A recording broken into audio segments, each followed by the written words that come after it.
I'm like, you know what? I'll start the stream a few minutes early. It'll be fine. And then something came up and I had to disappear. 10 minutes. We're here.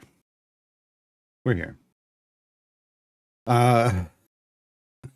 Hello, Delcoon, Lazier, J-Dog, Risen, Sergeant, Sargoto, Shevik. Hello, hello, hello. No, I went and got food after yesterday. I was like, I'm on a quick trip. I got a slice of pizza, root beer, chocolate. I already ate the chocolate and the pizza, to be fair.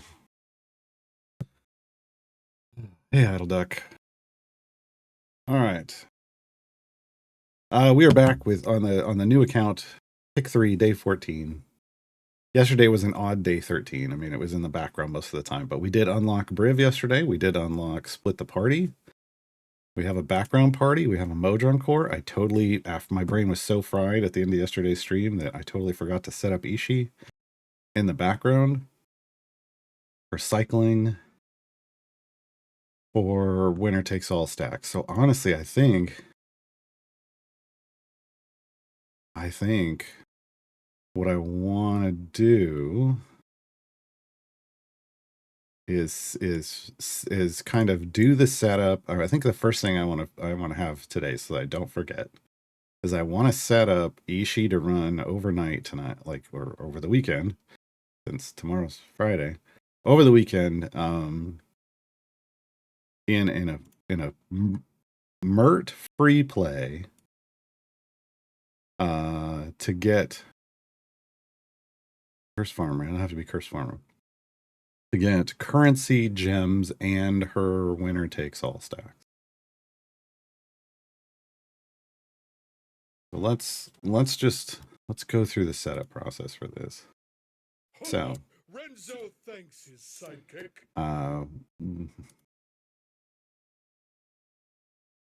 Ted Freeborn, thank you for the Prime sub. Much appreciated. I think so. This is what we would want. We want.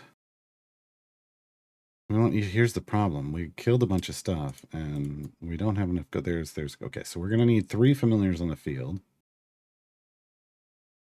and 1 on Ishii. Yeah. Okay. And this is gonna be it.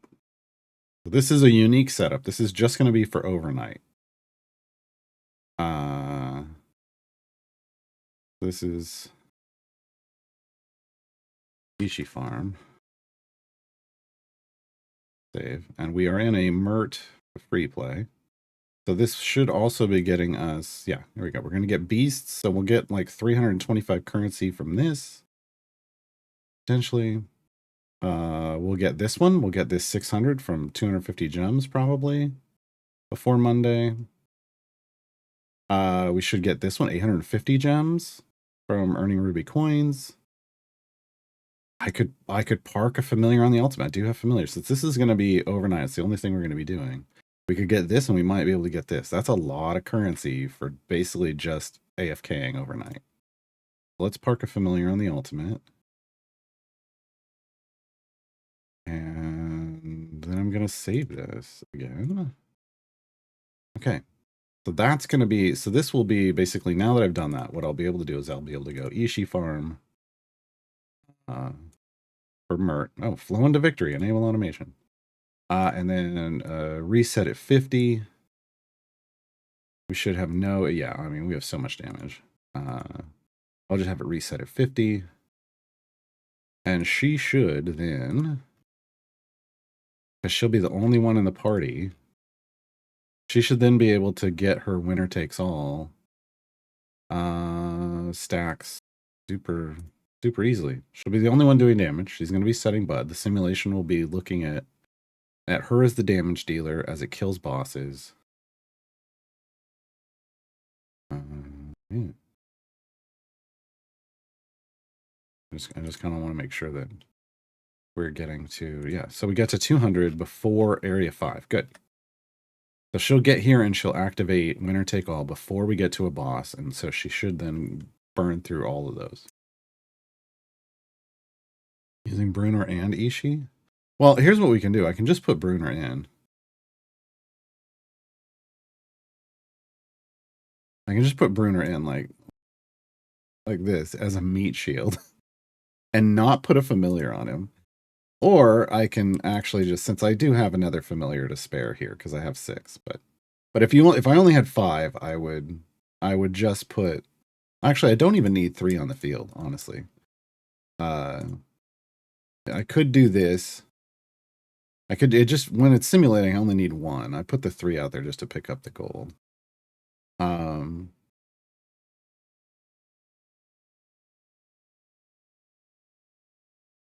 The problem I have here is I don't want to. Yeah, I don't want him leveled up. So actually, we're gonna save this with. We're gonna just use those 3 familiars. This is a more, new player setup, but we'll put Bruner there. He's just gonna come in at level 1 normally. He's not gonna get any kills or anything, and he'll stay at level 1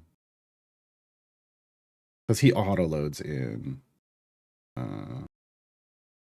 Unless you specifically make the formation remove him. Okay. So that's how it would work. That's how it would work. Let's go hop out. New question, does reset at 50 reset as soon as you reach 50 or after the boss kill? After the boss kill. So when you're setting a goal, it's after the completion of that area, and the completion of that area is killing the boss. Like that's the goal of that area, is to kill the boss. So whatever the goal is, kick it, it goes to move past it. As it moves past it, it triggers the reset. It's kind of like as it arrives. It's resetting as it arrives to the next area, technically. And we utilize that trigger. We know this works because we utilize that trigger when a lot of times when we're setting up like Briv gem farms. So instead of just stopping, like setting the reset at the level that we want, we set it 1 level past. So it stops, and then it forces it, as it completes that, it forces it to jump again, which means it clears the next boss, collects that bag for free, basically, and then resets as it lands on the next area. So yeah, it's all good. All right, but we're okay. My choices here. We unlocked all 3 champions. I did end up with the unlock runs getting up to E8 favor. 5 EO8 is what you need to do tier 1s. But we want tier 2s. We did tier 2 last time. We want tier 2 again. Why wouldn't we want tier 2? And we want to do that all at once. So it feels like we would need another deep run. You know what? I need to do some math. Can I get into, it won't let me into. I need to know how many champions I have. Here's what I'm going to do. I'm going to hop into this free play just so that I can access the collections dialog. Means, how many champions do I have? 29. Oh no. Okay. Well, that makes this real clear. Real clear what I need to do. We're going to Waterdeep. Why are we going to Waterdeep? Because Vajra needs 30 champions unlocked. Once we hit 30 champions, we will be able to unlock Vajra as long as we have this done. We will get that 30th champion next Wednesday. We need to be ready on Wednesday to unlock Vajra. So we need to complete 14 more adventures in Waterdeep, bank 2,500 gems and 15 silver chests, so that on Wednesday we can immediately unlock and have 2 patrons done. Have 2 patrons open. We don't want to delay this. We want to prep for this. And we have 3 weeks to do the event content. We grab the champions. We're fine for the moment. And we're going to drop electrums to gear them up. So what we want is building trust. We have EO7 gold here. This is going to be a deep run. I think. Hold on. Let me go double check. Building trust. I don't know. Champions. I just got to make sure there's nothing armored here. I don't think there is. We have no armor. Couple hit base, that's fine. Okay, cool. So.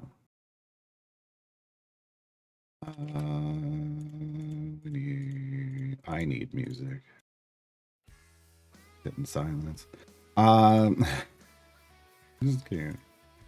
Okay, gold find damage. Okay. Familiars on the field. Do I throw it? Oh, I don't have a click damage one. Okay, so. Yeah, I'll do it like this. Okay.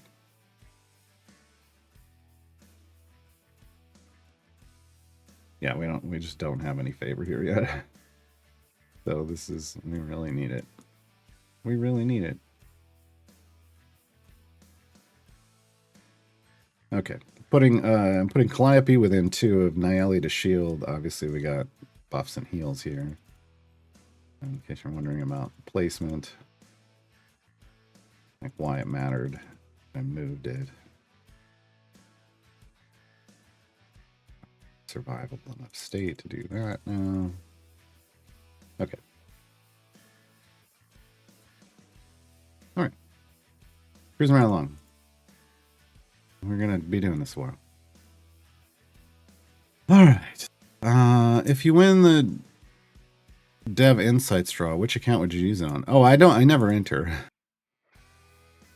I guess people don't know that. I don't enter those. I entered back in the day on the original, the OG Idle Champions dev stream with Dylan. I entered and won, like the Force Gray pack, like combo pack.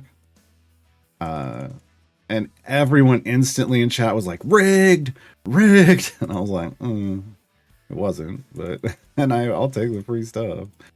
But after that, I was like, you know what? I won one. I'm not going to enter these anymore because I'm like, I don't need it. And other people will enjoy it. So I've never, I think I entered once or twice over the last 5-6 years. Reminds me, we're year 8. This game's been around for 7 years. I was saying 6 yesterday. I was totally messed up yesterday. But yeah, I don't enter. So, if I did, it would be 42 Modron component chests on the main account. Absolutely.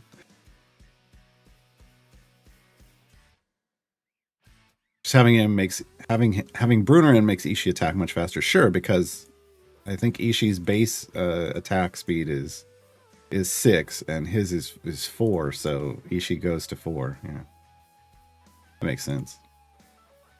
Well, Ishii goes to 375. But.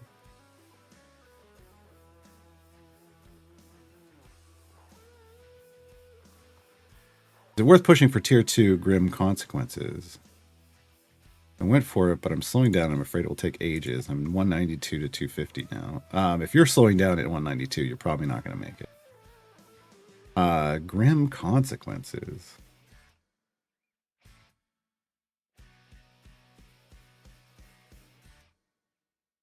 I don't know. I mean, that one doesn't seem like it's super restrictive, but I haven't tried it yet. You want favor. I don't know how, Polgar, I don't know how much favor you have. I would like to know how much favor you have. That's going to be a big... Tier 1 and Tier 2 you beat with... You know, if you're newer, you don't have just account power, you beat it with favor. It is a function of the favor that you have.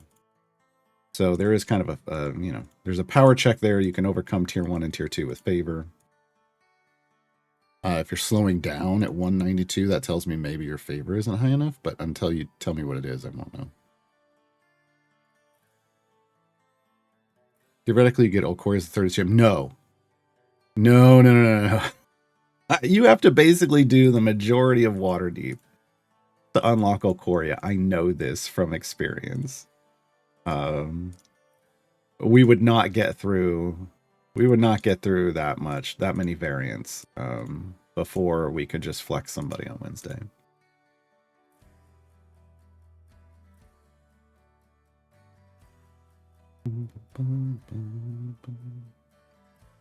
Two screen. Oh, I have that on. Here, let me turn that off.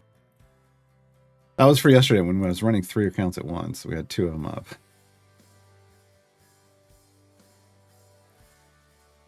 I got Crux and started pushing the Fortune's wheels using Dirty Gold Find and Event Buzz. Pretty happy. Yeah. Ooh. Did I not update the bot?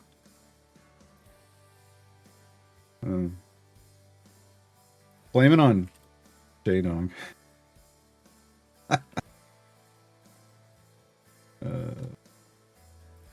Okay. Well.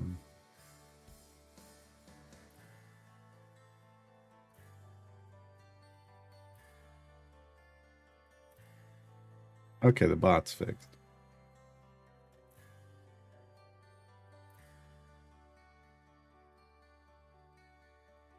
What do I do? You go in before the stream starts and you get the codes for the day, and then you post them in the Idle Champions Discord before people have a chance to even come to my stream. That's what you do. Talked about this before. That's not okay. It's not a cool thing to do to streamers. If anything, you want to wait. Like if there's not a pop-up, you definitely want to wait until the people are actually on the screen. But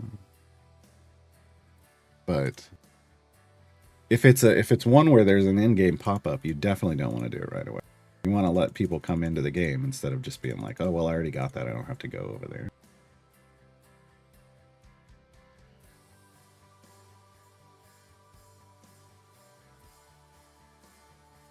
Because, like, the difference in viewers for me when, like, on a day like today where I don't have an in-game pop-up, the difference in unique viewers between today and yesterday is going to be, like, 500 plus people.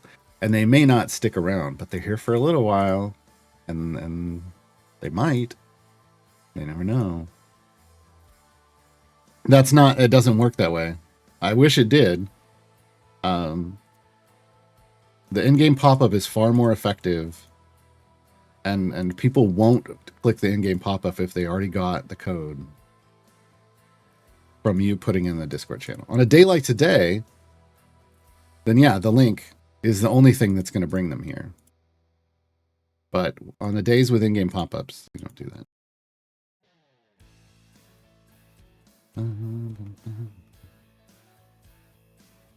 So we'll save my progress, or I need to start over? Oh no, if you leave, you start that variant over, but you'll have, if you already completed tier 1, you'll then only, I mean, you'll have to start it again, but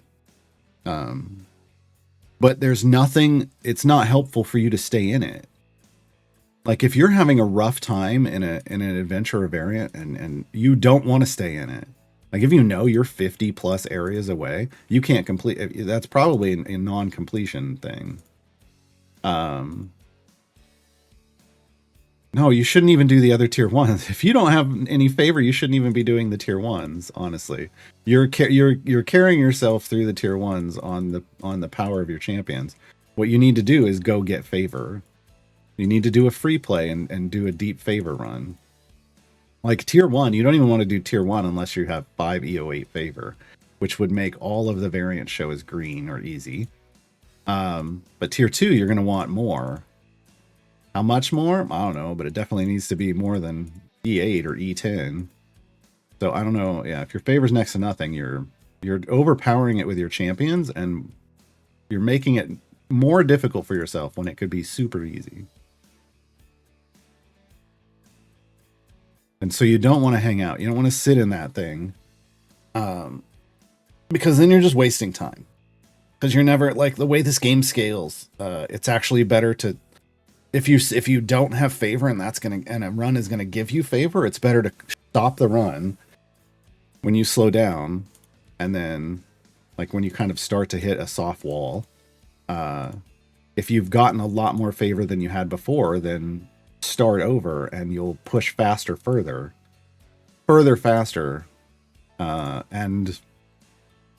and potentially be able to complete it. So so do at least, you know, I don't know if you're gonna get if the variant run is giving you favor, like check that, like here, hover over this.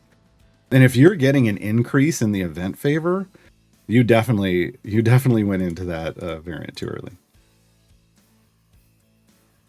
All right. Hey, Dance Lover.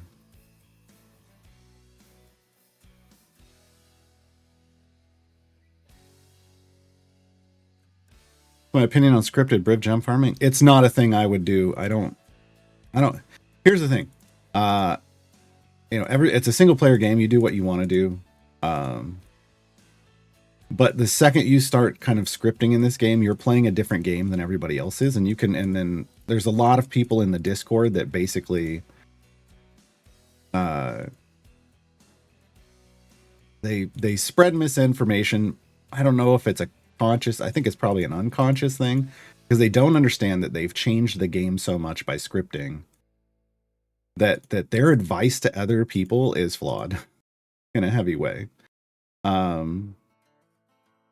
Like scripters can really only compare with other scripters, and unscripted people compare to unscripted people. So you can do it, but it's going to change the experience in a big way for you.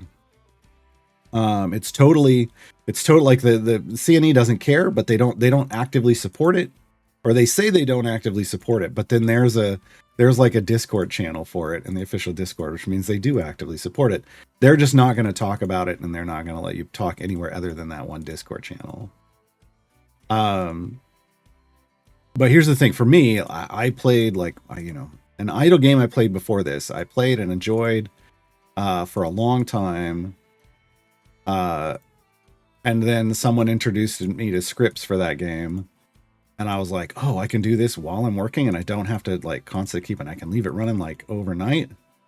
Cool. And suddenly I was over that game. I didn't care anymore. Like after a couple months of scripting, I was like, I'm not playing the game anymore. The script is playing the game now. Like now I don't enjoy it. So for me, people that want to play the scripting game that enjoy that, yeah, okay. It's a single player game. Go for it. But yeah, like Shevik says, there was a scripter a few months ago in the stream. They got to the end game in a few months because of just the gem generation that scriptings can provide and the racing through the content. And then they're like, well, I'm done. And it's like, if you want to, that's how you want to play the game again, it's a completely different experience. So I don't do it. But other people do, and that's fine. Just don't go being like, oh well, I'm like a month in and I've got this, like as if like, but leave out, but I script, like, because that's a valid thing that you can't really compare to other people at that point.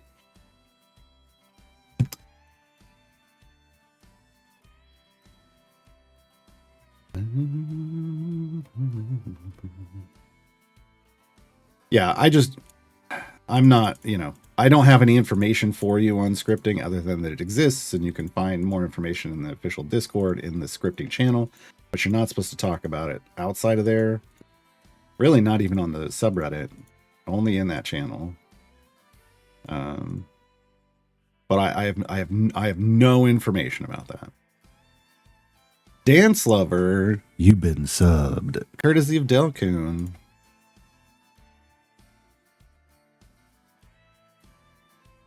But like, it's just for me, it's not for me.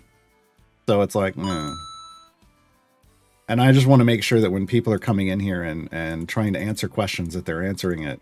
Like if they're answering it from a scripted thing, like, oh, well, I've got this much item levels and blah, blah, blah, and I've only been playing a month. Like, but you've been scripting, right? Like you can't leave that out.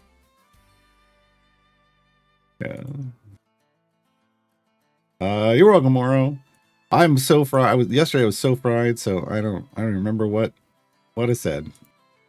The Briv ramp up. Okay, cool. Oh my god, yesterday was rough. I ended up having to delete my Grim guide. I deleted the one guide and then reposted, and then I ended up having to delete the other one because I had the wrong year on it. I hate when I mess up the titles, the guides. I wish I know why Reddit doesn't let you edit titles, but I understand. As someone who's done community management, I 100% understand why you don't let people edit titles. It just sucks when it's like, I'm not going to use it nefariously. I just want to fix a typo without having to repost the entire thing again.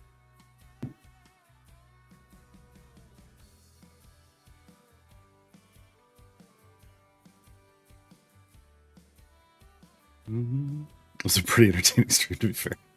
Watching me fry, my brain fry live on stream. Making 3 guides across and using playing 3 accounts. And I was toast. Fortunately, last night, my mom made a homemade chicken noodle soup. That hit the spot. Some wheat rolls and a salad.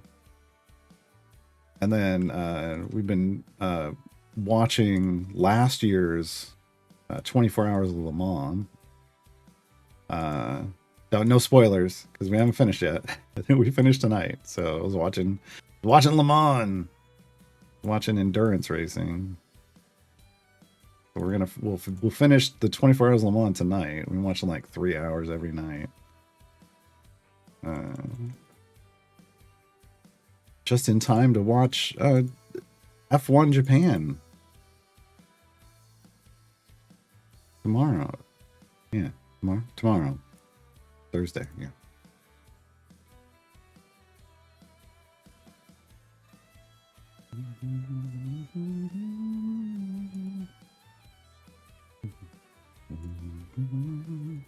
Well, I just set my bud. That's the new thing for me. Wow. And who knows? Who knows what's going on there?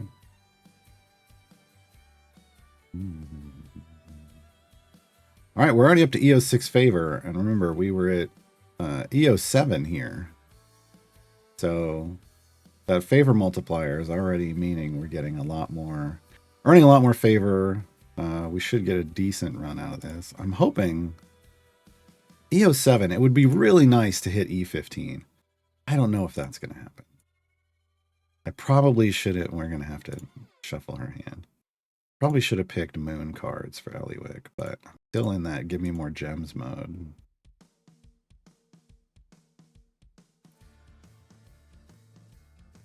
And if it's a mod, can mods edit titles?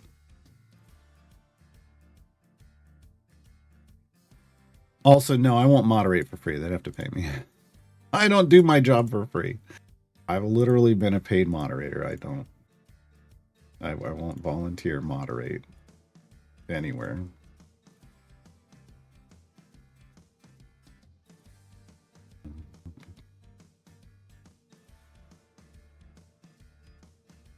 I'm torn on the whole Yuki thing. Here's the thing. I think he's a bit of a jerk. I really do. He acts all nice, but then there's like this angry little man behind that smile, and you can see it and hear it at times, and I'm just like, and B, I don't really want to reward. I don't really want Red Bull to do well at all, but I really don't want to reward them for dumping a driver after 2 races for another driver. Like, if they've obviously made a bad decision, and it really sounds. Oh, we're in an ad break now. It really sounds like they're in panic mode right now, and so I would rather they keep panicking. Oh God, is that still a thing?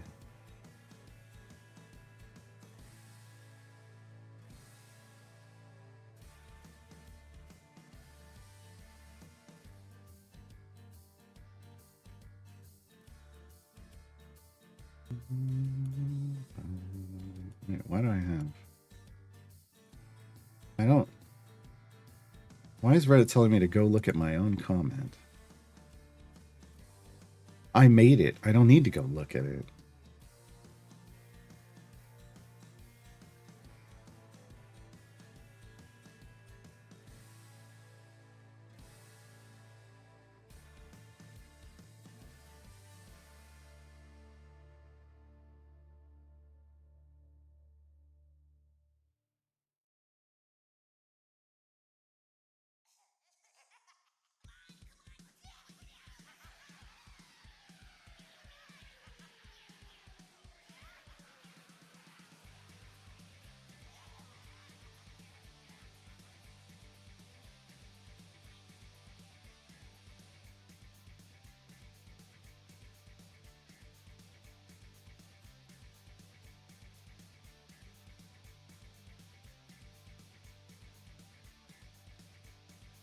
We're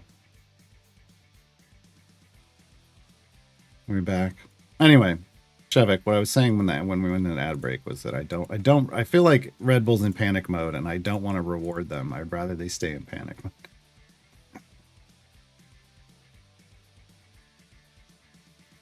Yeah, I really feel like the car is just undrivable. But we'll see. We'll see. I mean, even Max has problems with it, right? So, uh, yeah, see what happens. But you know, just in general, I don't really want to reward them. I want them to be in panic mode more. I love it. And it sounds like one of the reasons they're in panic mode is that, I mean, Max has stipulations in his contract that the team has to do well, like both not just provide him with a car that has meets performance goals, but the team itself overall has to meet performance goals. And currently, I don't think they are, which means he could bounce out of his contract and go somewhere else. Um, and I think they're freaking out right now because of that. So, whereas I would love to see it. I would love to see it. I think they almost lost him last year, and if he had had a way out of his contract, I think he'd have been gone.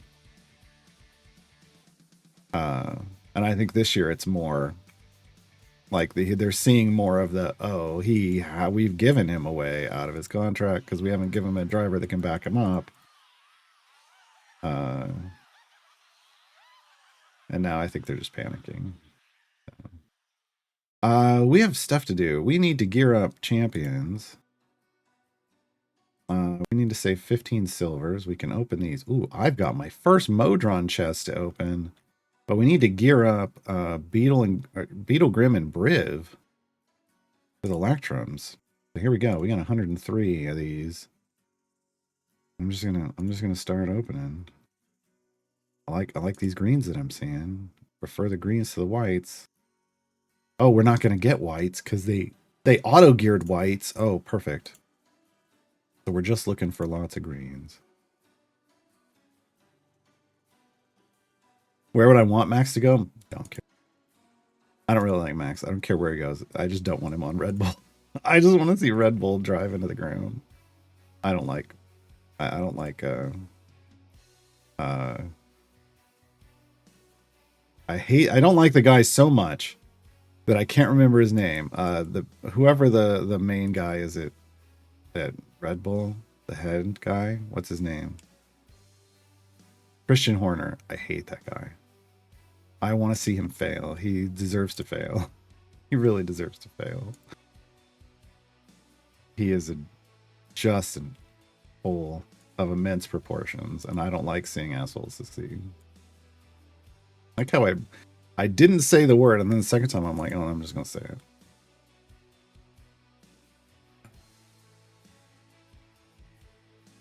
So yeah, I mean, as long as Red Bull's like, well, we don't care about this guy and the way he acts. We're just gonna keep him as long as he wins. He gets to stay in charge of Red Bull. I want to see him not be in charge of Red Bull.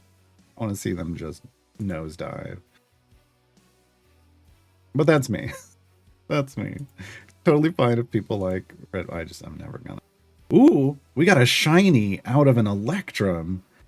Unfortunately, went to Halson, who we don't really use that much, but shiny out of an Electrum. Take over from Alonso into year. Oh, Aston Martin would love that. He would and I think that's if he were to go anywhere, I think Max would want to go to Aston Martin because what's his name? The car designer went there, right? I mean, why would you not want to go to the team that has the car designer that's made some of the best, most successful cars? Well, that's just a no-brainer. Okay. Owned. And then we do all... No, Annie. Any whites? No. What? Why is that? There we go. All whites. Okay. The Grim needs 3 more greens. Briv needs 4 more greens. Beetle needs 3 more greens. Okay. Just trying to get him up to green or better.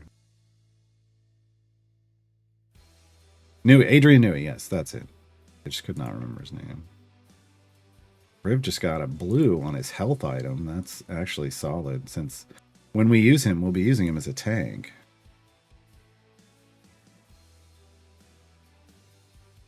Yeah, auto blacksmithing, that's why I really want to get enough power to do tier 2, because that's going to give us solid item levels on all these champions we just picked up. Stroll takes some axe out and finally pushes his dad too far and gets fired. I want that movie. I just want that real life. I mean, he's doing okay this year, but man, if his dad didn't own that company, he would not still be a driver in that Formula One. At all. At all. Okay, 1 for Beetle. 1 for Briv. 2 for Grim. All right, we're almost there. We need to see 4 greens pop up. Or the right blues. Or the right blues. There's 1 for Grim. So now they all need 1. There's Grim. So we just need 1 for Briv and 1 for Beetle. There's Brivs, so we just need Beetles now. This is why I stocked up all these Electrums. Would I have liked to have opened them earlier? Sure. But this is... Oh, there's a Carlock blue. I mean, I'll take one. Yeah. There it is. Okay. So there's green or better gear on Eversea. Nobody here anymore. All right. Boom. So here's our greens. Now, obviously, more Electrums would potentially pop them into blues. Not going to worry about that. We're going to sit on these until we get next week's champion. Because we should be able to get each of the next 2 weeks' champions. So we want enough Electrums to be able to do just what we did there.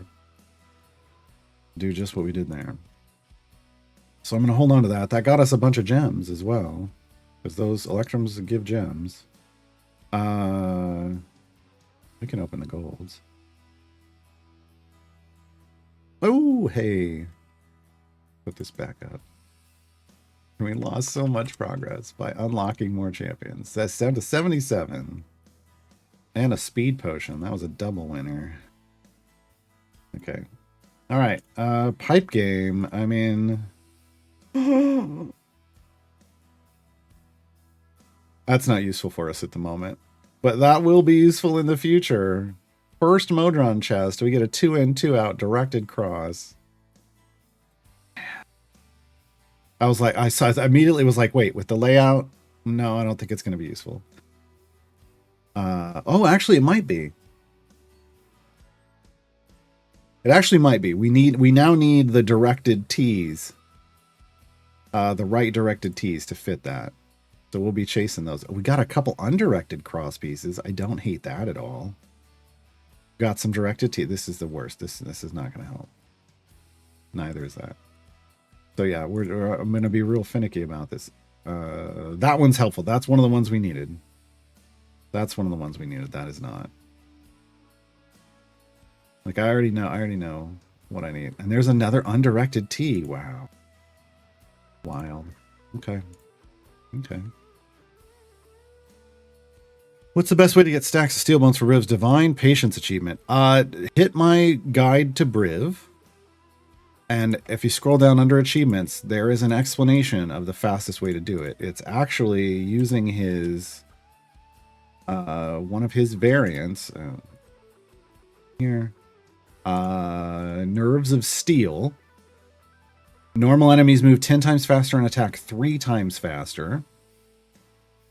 So you end up on a ranged area, and I've got that information in the guide, but you get on a ranged area with the right setup, and they run out and start chucking spears at him, and it stacks up real quick. Otherwise, if you did that already or you don't have... Well, there's multiple tiers now, but if you flew through all of that already, then you just have to find a ranged area I think that's the best. And then go to town.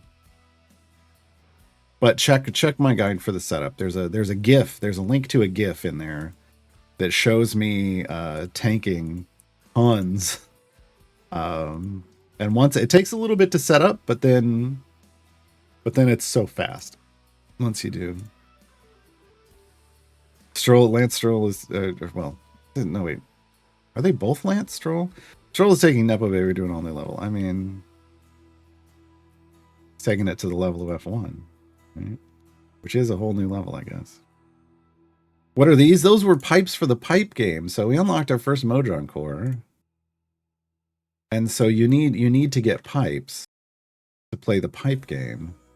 Because what it is, you start off with one flow, and you have to buff it so that when it gets to these nodes, these in buff nodes, it's at higher values for bigger buffs. Now I'm level 1, so I don't need to. There really isn't a way. I mean, we might be able to get it to float. I don't know. The only one that would matter would be this one. I would want more gold. Give me 80% more gold over triple damage. At this point in the game. But yeah, that's all that would matter. I don't think right now. I don't know. Let's play the pipe game. Hold on. I mean, we're pushing, and it keeps pushing while we're in the pipe game. Let's do some of this. So the key is to split and reconnect, but you need a lot of pipes for this, and I don't know that we have the pipes for this. But splitting and reconnecting is the key. And see, this already tells me, like, this is how it would want to be. We can't, yeah, so I can't even use this big one yet until we get level 2. Because this would want to be right here. Let's ignore that one for now. Yeah, I don't even have the pipes for this. I don't even have the pipes to make this function. So that was pointless. That was a pointless attempt. I don't have enough pipes, but you have to collect lots and lots of pipes in the pipe game. I'm just gonna use this one. This isn't the one that I got for free, but I know it doesn't need to be. Oh, it does need to be. Shit.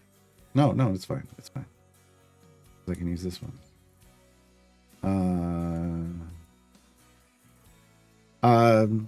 But I can do that, or I saved and I can just load this back in. The pipe game is a thing this is why we race to split the party, because we get a background party, which I ignore, because what I really want is the modest core, and we're leveling it up. We've already gotten 530 XP out of 8,000. We get 1 XP per area we complete with the core in the party. So you want the core in your active party, and ignore your background party for now. If you want to throw somebody back here and switch back and forth between parties to upgrade, you can. I don't want all that micromanagement. So I just throw the core. I throw the modest core in this party, and then I start working on split the party 2. The 3 champions in every bench seat, because that has the fast core. Now the second I get the fast core, I will get another party. But I will move the modest core to the background party, and then I will throw like 2 familiars back there to let it do to let it just earn some passive patron stuff and gems. And then I will put the fast core in the main party, because the fast core should be your primary core to try to level first, all the way to 15. Because it has almost the same amount of damage as the modest core, but it also has speed effects. For the Holy Trinity of Melees, it's Strongheart or Shadheart? Strongheart and Duke Ravengard. Strongheart and Duke Ravengard.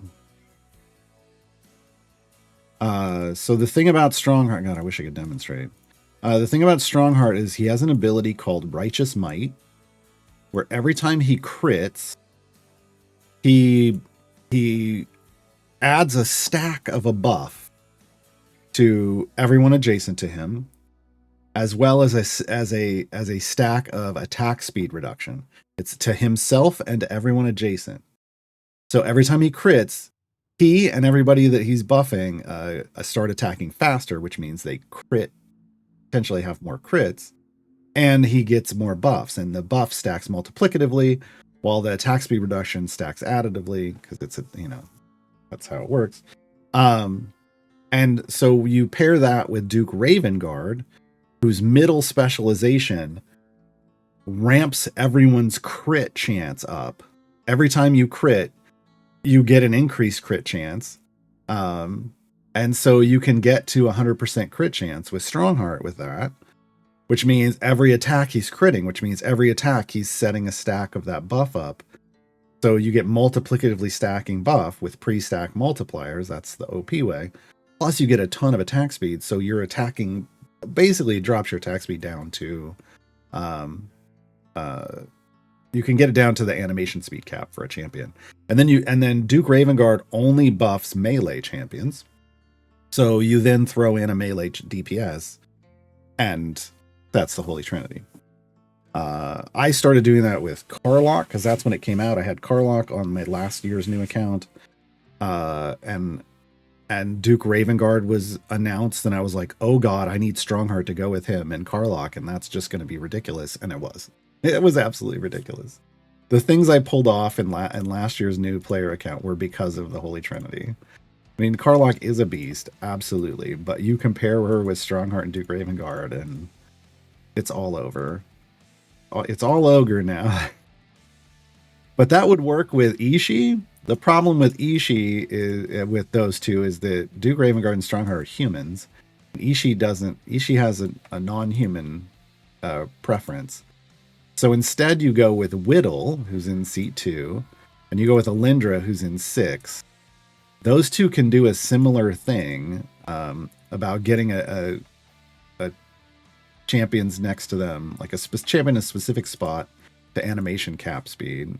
Well, it basically makes them, it doesn't change their attack speed. It just makes them instantly get a new attack every time they base attack, they get a new attack over and over and over again. So absolutely blows Ishii's damage through the roof. So that's the Ishii specific version, but Duke and Strongheart are the Holy Trinity for melee DPS. And the one that really benefits from it the most is Rosie Beestinger in 10. So that's Duke is in 8, Strongheart's in 11, and Rosie's in 10. And it's because Rosie has the high, like, she is the crit damage queen. Patty Bree is the crit chance queen, but Rosie is the crit damage queen. She has a crit damage spec that just, when you're critting on every hit, the damage is just redonkulous from her. And that the spec that allows her to do that also means your bud drops slower, which doesn't matter if you're critting on every hit, but but it's really neat. But it's great for dirty gold farming, right? Like if you set your bud with Rosie and then, you know, leave her in but swap in everybody else's dirty gold farm, and then like the bud stays super high for a while.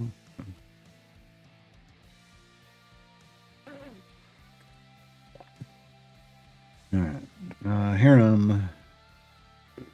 I understand that the objectively correct answer for this event is probably Get Briv and Dark Urge. It already isn't. Well, let's say I prioritize characters I like visually. Okay. I mean, that's totally fine. In which order would you recommend Strix, Ayla, and Alindra? I would recommend Ayla, Alindra, and then Strix. That's the order. Ayla has always been just a really beefy tank. For a while, she was one of the strongest tanks in the game. She got a slight nerf to her shield survivability, but she's a self-shielding tank, and that is one of the strongest. Until they raised the area hard cap, she was right up there in the group of the strongest tanks. And then Alindra has, again, she has that potential with Whittle. I like that combo potential with Whittle for, you know, unique scenarios. Strix, for me with Strix, you really have to lean heavily into other Ak Inc champions to extend her debuff range, or else she she just isn't that great. If you can't get her debuff starts around here, just to the left of the familiars, and then as you put more people in the party that she wants you to put in, like Akink and the Waffle Crew, it extends to the right side of the screen, and it really needs to extend the full side of the screen, or else when you get to like a boss that's just sits back here, you can't debuff them and she can't kill them, because that debuff is a big part of her kit. And I mean, some of the Akink team have gotten better, but I don't know. I don't.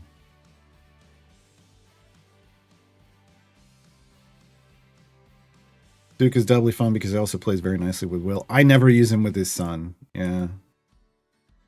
Because I'm always, yeah, he can help out with Folk Hero, but that isn't the spec I put him in, and that's not why I want him in the formation, so. And I just don't use Will because Will doesn't pair very well with Strongheart currently, or she hasn't. I guess I have to check again to see if, well, I don't think any of the new champions we've gotten are going to help. But maybe getting max Folks Hero stacks on Strongheart or on Karlach is a challenge. Like, I want to do it without using that spec choice so that I can still get, I would still want strong, because here's the thing, you really want Strongheart and Duke Ravengard, but if you throw in Will, that's 3 humans, so then you need at least 2 more tieflings in the formation to equal that out, and then you've still got some more issues to deal with, right? It's like, it just becomes a headache.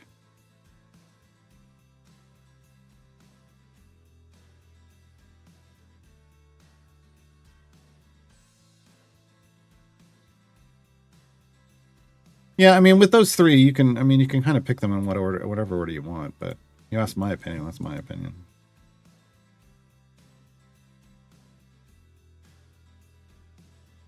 Funny Akink Tidman, I often push with Rosie, but I find Russ better for that than Strix. Because he and Omen can give silly buffs and deep runs. Exactly, yeah. Yeah. Because they just combo better, right? So it's just, you know, you run into a stationary boss and you don't have the range on the debuff, then if you're really on the edge of where you're pushing, you need that debuff to push further. You just won't get it. All right, where are we at? We're at E08 favor. This is not going up like I'd hoped it would. We only went from E7 to E8. Come on. Come on. Ridiculous. I mean, fortunately, we're using huges, so we can just keep doing this for a while. This is tempting. I wouldn't use it today. But maybe Monday.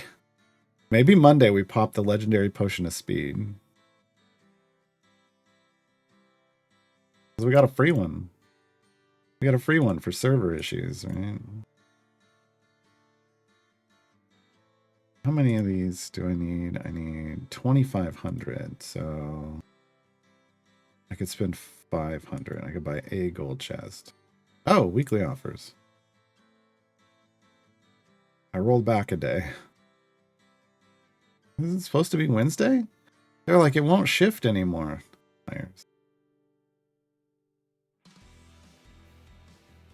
I played yesterday.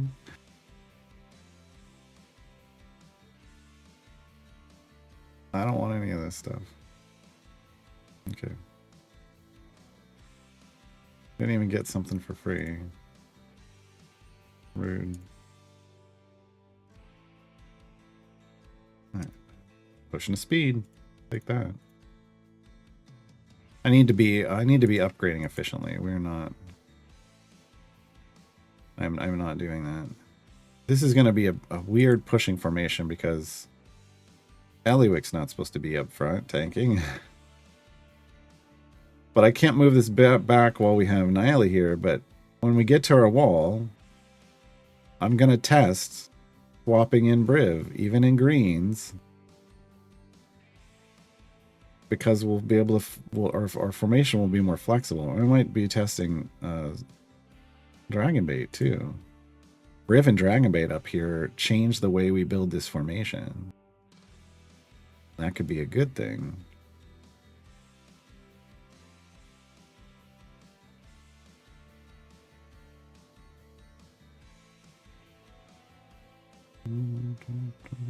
But it's like I was using it yesterday and it didn't. I don't know. Weird. For it's worth, I do have quite a few Ek Ink. I mean, if you have a lot of them, then here's the thing: like Strix can support Rosie. Like you could use Rosie DPS, and Strix can support. Jim can support that too. Like everybody can support Strix, or everybody can support Rosie. It's just that when Strix is in support mode, that debuff has to carry, so you have to have lots of Ek Ink. So I mean, that would move it up. That would move her ahead of Alindra for your account.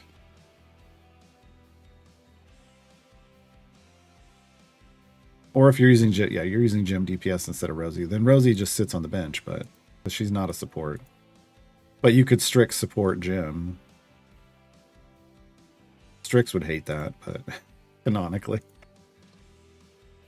I'm a better magic user. That would be the canonical response. I should be the DPS. I'm the better magic user.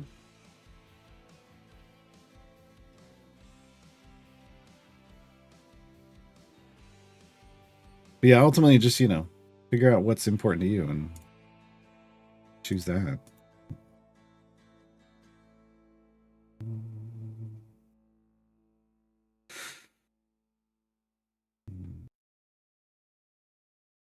All right, I mean, we're not in danger of slowing down anytime soon. So it's just that this is taking a while because I don't have lots of reagents to be able to make more. I would like it to throw an hour speed potion at it, but I only have one, and so I don't want to use it right now.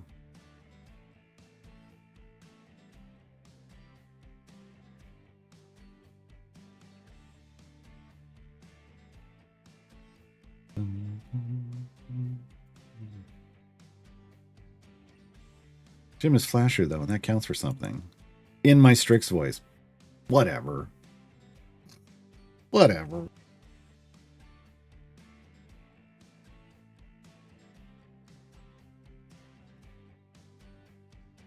I'm like, whatever.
With Azaka now, we actually... why was that taking so long? We actually have a dirty gold farm team to swap to. So this would be start. And then if we swapped someone out for Azaka, that would then suddenly become the dirty gold farm. Even just with one champ swap. But we may... actually, we would want to swap two. We would want to swap in Beetle and Azaka.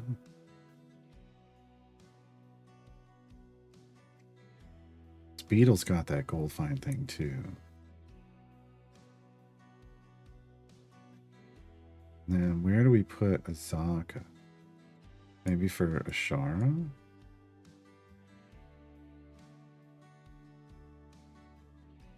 And we save this as 30 gold.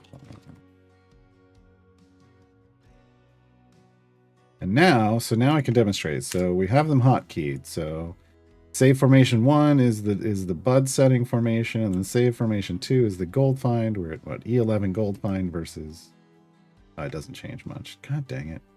164 E11 versus, it would be better if we had some moon cards over here. Why is this? Okay, we're gonna need, it's unacceptable. Versus almost E12. There's E12 gold find. Yeah, so an order of magnitude. And we'll take it. I mean, it's not a lot. Not a lot, but it is more.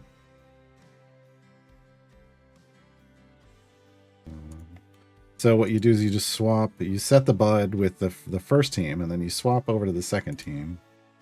And you let it generate a bunch of gold, and then you swap back over to the first team, and then you level up your first team. And then so that they can set a higher damage amount.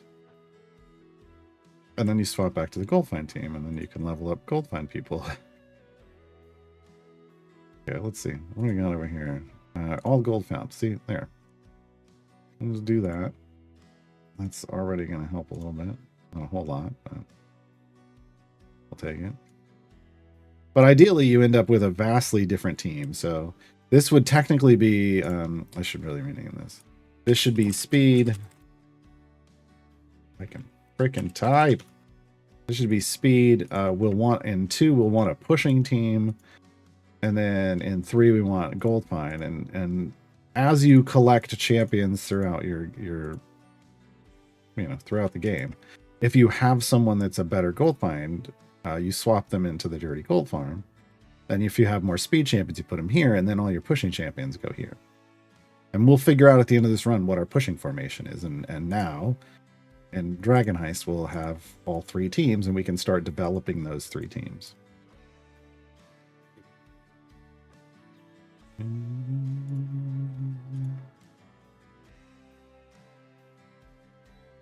General, thank you very much for making me feel more comfortable in my account. You're welcome. I mean, yeah.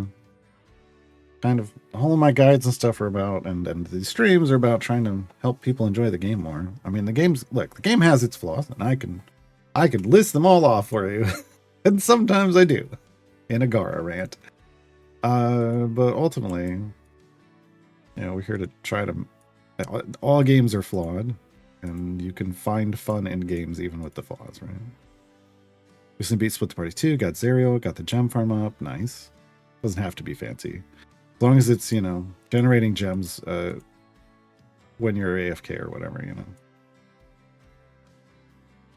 Where went wild with the favor scaling and Turn of Fortune's Wheel. Oh, yeah, they said their goal was to make a difficult campaign, and they missed that mark because instead of difficult, they made a frustrating campaign, and there's a big difference between difficult and frustrating. It may sound the same to some people, but it's not. Like, difficult is just a challenge you have to overcome. Frustrating is, there isn't a challenge. It's just tedious and frustrating, right? Like, nothing you really do can change anything. Whereas what you want is something that you can figure out a solution to, right? Matt Cool Leather, hi. Just wanted to say I just finished Split the Party 3. Nice. Thanks to your guide. Cool. Got messed with by the RNG a tiny little bit. Yeah, it happens. Struggle a little on the 27 to 37 chunk, but Carlock just murdered the finish like nobody's business. Oh, she will do that. Yeah, she will definitely do that. And Bruner lived. Nice. We just did hashtag Bruner lives yesterday on this account. We have a good formation for Briv's 3rd variant. Oh, going to 1600 with only 7 champions is rough. Oh, I don't know. I guess I gotta sit down and play through the content on my main account. Wow. Okay. Do I have to play my main account?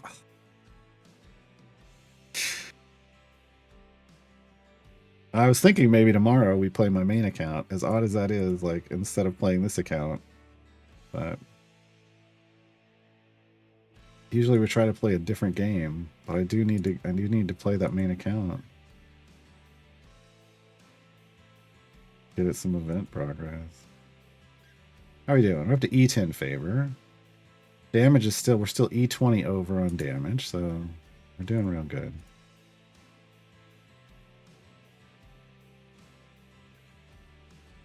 Let me look at, what's the...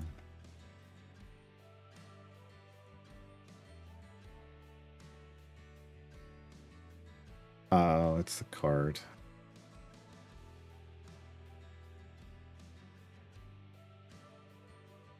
Yeah, I don't know. Yeah, I've never had a problem with it getting destroyed. I will say that. But I've also never done I don't know if I've done, no, we did 1600. So I did it because we cleared all this and then I reset him. So yeah, you have to have buffers up here that are well, you either need to have your DPS in this column or in one of these with your front lines being able to buff at a distance. So you lose a lot of your adjacency, strength and adjacency stuff. Absolutely. So it's just, it really depends on, god dang it. Fix that escape button, David, please. It really depends on, you know, the depth of your bench, I guess. Like so many things do, which I know is. But can I give you like specific champions? Not off the top of my head. You know me. You know I don't do variants that way. Like I just wing it. I go in, I look at what I have available. I go, let's see if this works, and then it does. Sometimes.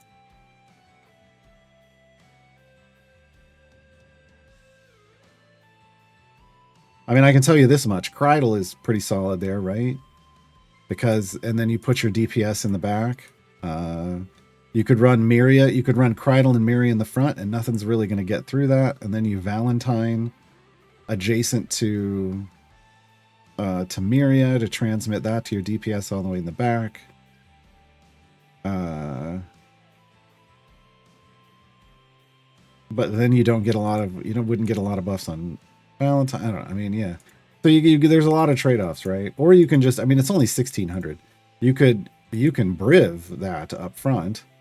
You can Myria in the back adjacent to your DPS with Briv and somebody else, like maybe Ayla or Krydle or who knows, somebody else, another beefy tank up front. And then Myria is gonna take take a brunt of the damage off that. But then you just need buffers that aren't that don't require adjacencies. And I don't have that off the top of my head,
Up to E12 gold find with level ups.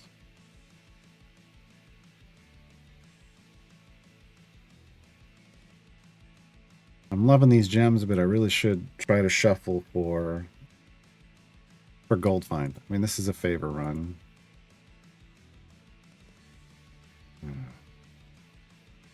We're still a little ways away. Once we start to slow down, I'm going to shuffle our hand and try to get moon cards.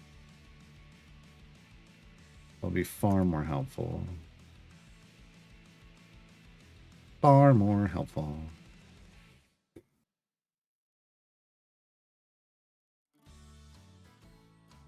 But, you know, getting this to the second slot will be nice. We can add another 20% sticky fingers.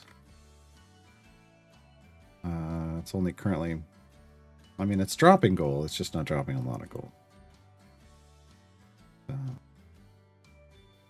We're getting there. We're getting there. One. Almost there.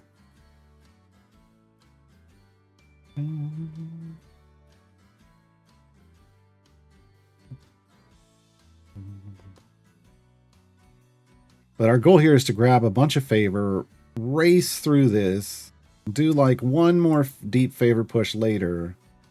But we really just want to fly through the storyline. One good run here. Like, we get E15 or better, we should be able to race through the storyline. And then before we do any variants, we'd want to do another deep favor push.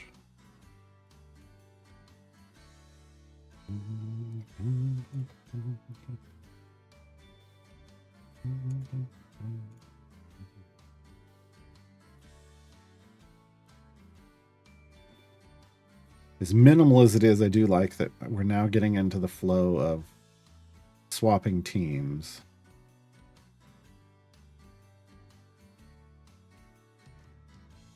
I really feel like that's just... Once you get enough champions to start building out the 3 teams, I feel like the game starts getting even better.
There we go. More gold find, please. Update. Save the feats. Save the feats.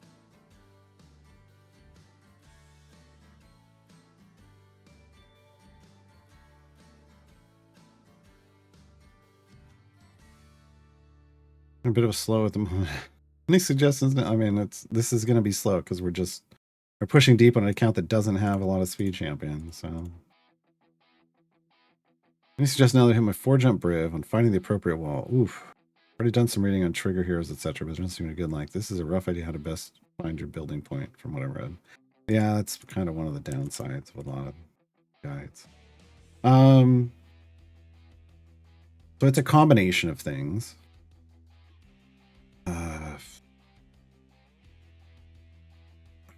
God, I want to say, like, I've been trying different ways of trying to find it when I've been hitting these new jump points. So here's my current strategy. This doesn't mean that it's the right strategy. I want to be very clear. I throw in, like, I have my supercharged core in fast core. I have I've built out what I think is the fastest pushing group, you know, with a break, you know, a break and a ramp, and Eliwick, obviously. and then I just try it. Whatever my favor is, I don't try to figure out anything, because those first few runs are really trying to figure out,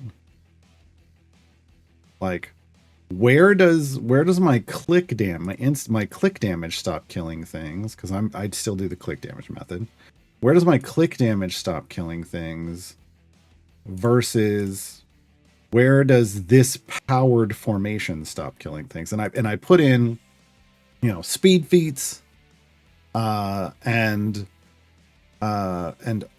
alt, and well, with Eliwick it's gem generation feats, but everybody else it's as many whatever speed feats they have, and then the biggest all champs damage feats that they have. And then on Dragon Bait, because still use Dragon Bait as a ramp, as the main ramp, then it's like his Shin State feats. So basically like the strongest scenario possible. And I kind of start there and then work backwards, usually. Usually end up working backwards from there, because usually that goes too far past your insta click damage, right? Because you also have to do some research on what adventure are you doing it in.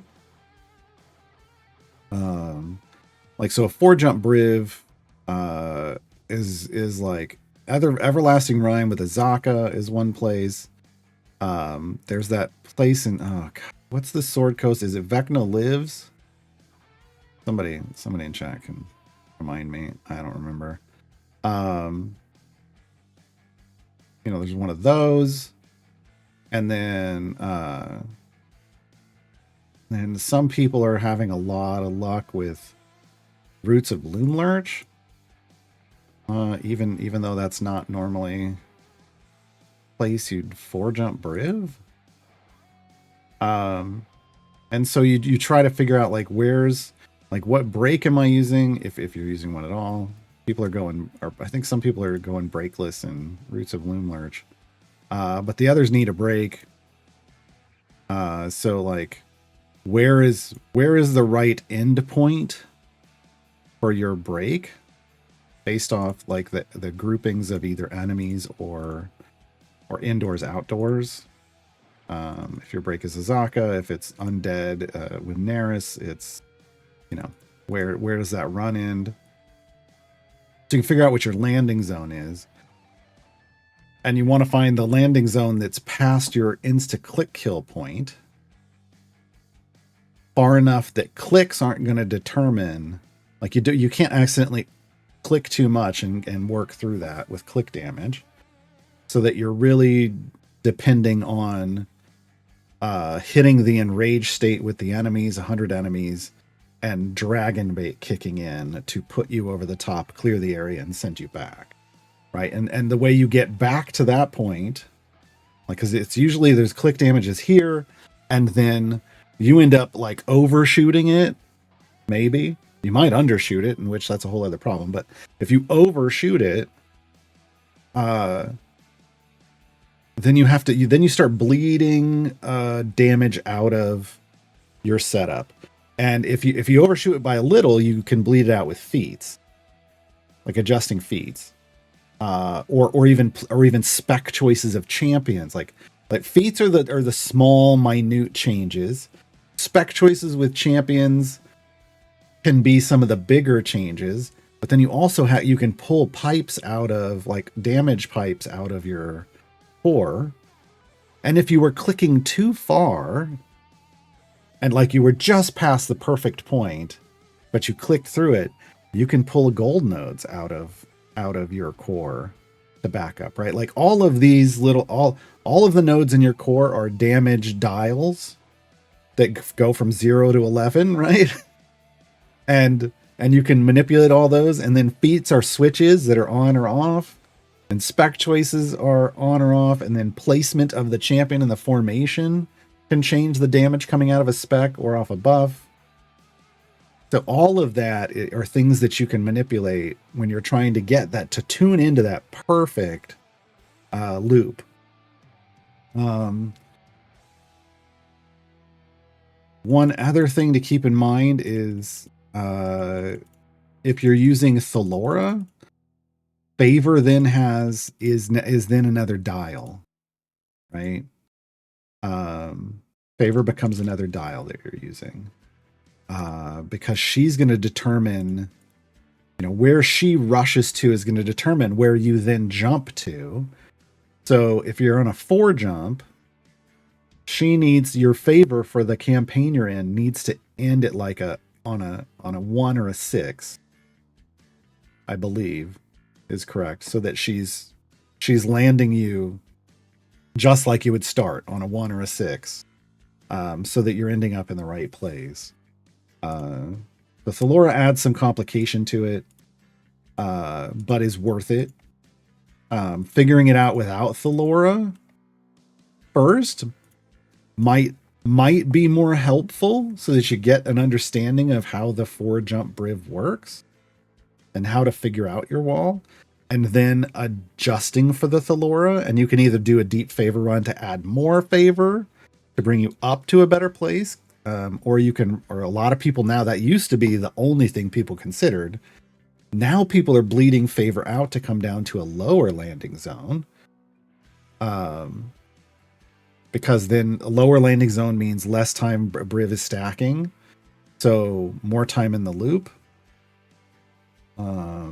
The thinking used to be the longer the better, because of you're getting more efficiency out of Shandy, and resets cost you time, and yeah, I mean that was a lot of it, kind of efficiency of that situation. But now people are finding with more experience with Briv that sometimes the shorter can be better, because even with the reset, you're losing so much time on the stacking zone. Like you're losing more time stacking up than you would resetting more often. I haven't tried to play around with that at all, because you take a swing at that, like dump a bunch of favor to drop down and then miss completely. Then you've got to do deep runs to like make it back up again and then drop it. It's a lot of work. I mean, it's worth it, right? With efficiency, but it can be a lot of work. Eliwick is going to add variability, because when she gets all gems, it's happy day. But if she gets like a gem card and then 4 moons, like that's where your click damage might send you too far, and usually you're running like a X100, and that you might over level champions and you might not get enough stacks. Like, she adds variability, but she is worth that variability because of the magnet, like the multiplier she puts on your gem gain. She's always worth it. Because it used to be you could tune it so it did the exact same thing every time. You could remove all variants and it would do the exact same thing every time. But Eliwick just throws that out the window. Yeah. So that might be another thing. You might not want to use Eliwick while you're learning. Eliwick and Thalora you might not want to use while you're trying to understand the Briv Gem farm. And then once you understand it, add Eliwick in to adapt like the variability, like to kind of learn that variability, and then add Thalora in, or vice versa, one at a time. Yeah.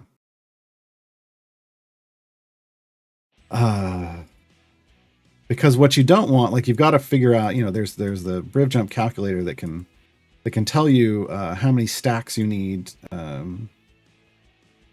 per jump and stuff with an area goal. Once you figure out where your landing zone is, it'll tell you the exact number of stacks you need, and then you want to add a little. You never want to get it right on the nose because of Eliwick. You want to add some. You need to add some to adapt for the fact that Eliwick might end up with more power. Like if she's buffing the person that's setting your butt at the end, 4 night cards is bad, right? If she's not, then click damage for moon cards is bad, could be bad, and you've got to adapt to that. To add another wrinkle to this, some people aren't using click damage at all. They're using fire breath potions. I have never quite wrapped my head around that. Lediath has a saved VOD on his highlight on his Twitch channel that has some explanation of that. And some people swear by that. Yeah. And then you've got to factor in the fact that, hey, weekend buffs and weekly parties and who you're choosing in events will be factors that you have to adjust your farm for. And so learning how, like with right now, it's, you know, it's at least a tripled extra damage off Eliwick buff, right? All champions damage. That's kind of the worst. Like if it had been her powerful following, that would have been fine. Like I don't even have her buffing anyone on my gem farm, but tripled all champs damage, that I have to account for, right? So whenever that happens, you then have to make adjustments and learn. Usually you can bleed that kind of stuff out with feats, some combination of feats. But that's if there's only one or two. If there's multiple, or it's usually only if it's one. If there's two or more, you might have to start changing your Modron like endpoints. Yeah. There's a lot of factors to consider, and this is why a lot of people just are like, I don't want to do it. And then others are like, I'm just going to script it. People say, well, there's a lot to set up in scripting too, but I don't think it's that much. It's with scripting, you don't have to, like, you don't have to fine tune the stack number, because you can set it to a certain variable. Or I don't know. My understanding is that part is easier, and they've been pushing to get a Modron reset based off Briv stacks, which would really dumb it down. And I don't hate it, but it would really dumb it down. And that kind of, I'm like, man, you're taking the part of the puzzle out of the puzzle game. It would open it up to a lot more people. Yeah. But it's once you start playing the Briv game, you're playing a whole different game, and you kind of have to understand that. Like it's a whole different game that's going to give you a whole different challenge. It's like a variant. You know, you're creating your own variant with Briv rules. And it can be fun. Hey, we're at E15, folks. See, I thought we would be able to go from E7 to E15, and I was right. And we're coming up on a semi-wall, what I would call a soft wall. So we'll be able to make some adjustments soon and try to find our best damage team with the Ishii DPS. And that we will save in slot, and save formation save slot too.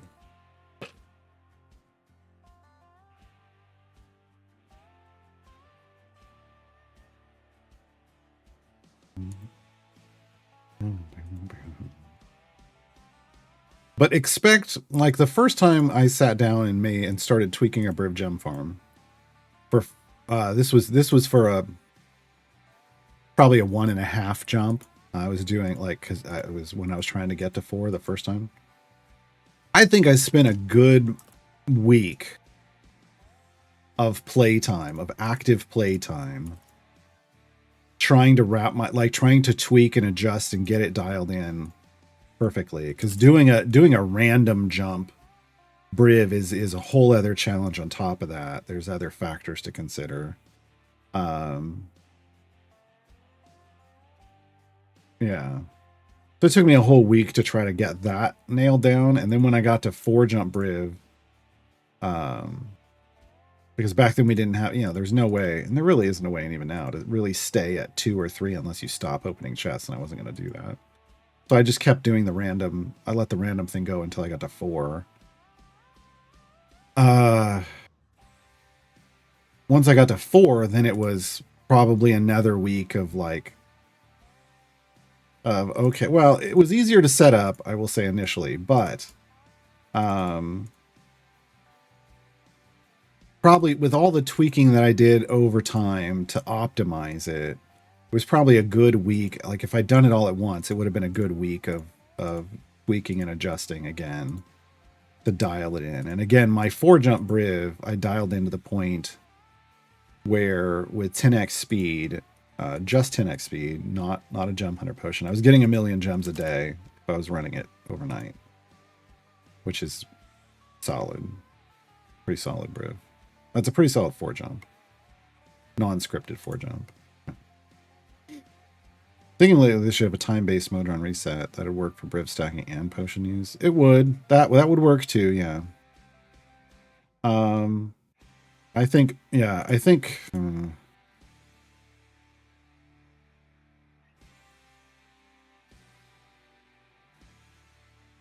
I feel like the only reason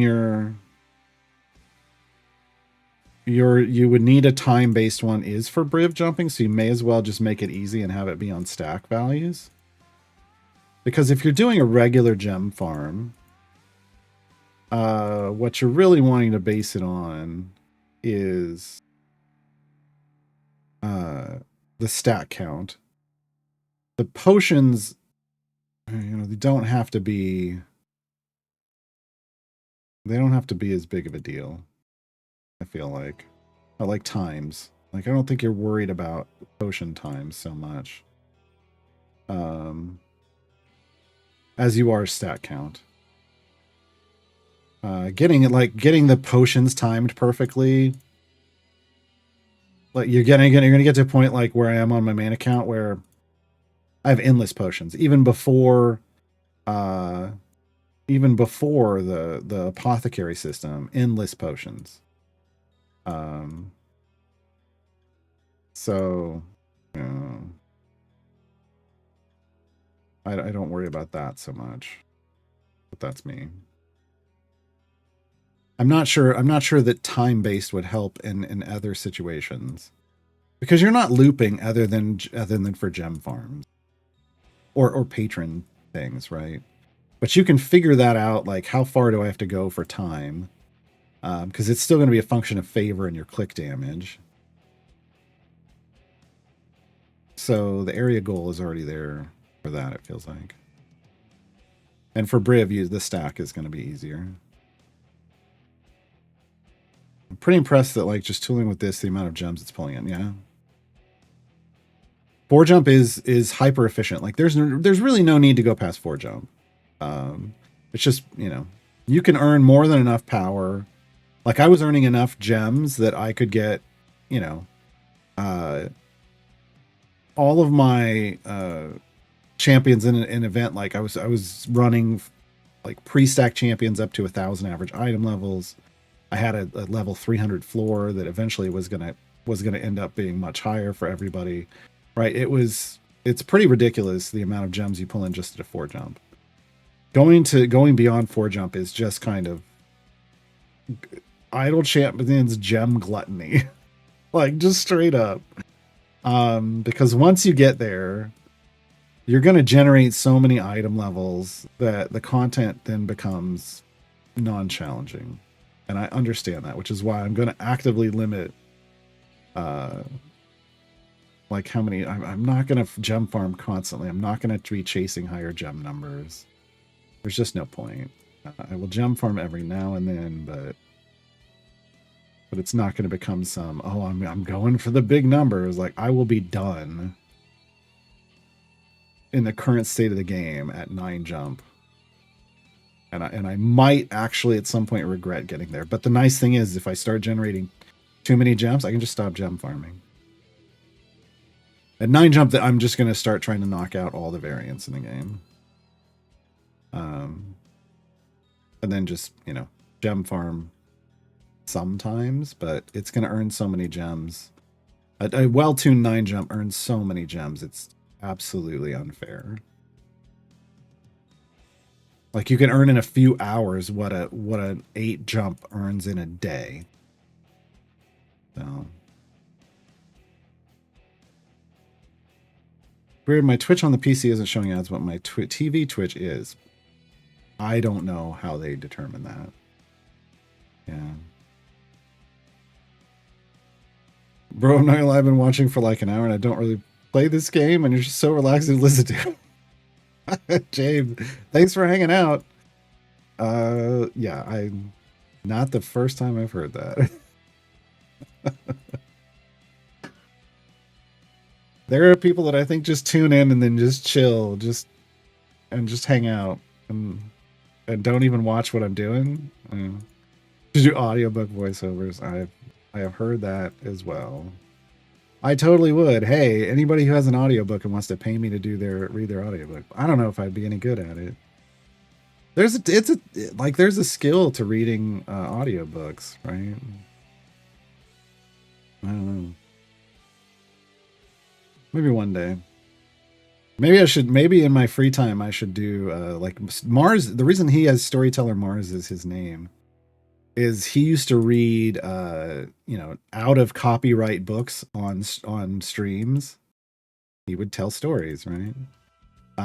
Maybe I should do that and upload them to YouTube in like chapters and people can just chill. That's my audiobook readings. Time-based resets would also help you for running background parties that stop. Oh, that's true. But like, why would... I guess yeah. If for some... But I feel like you want to figure out why it's stopping and fix it. I feel like that pulls an important problem-solving step out of what's going on. Right?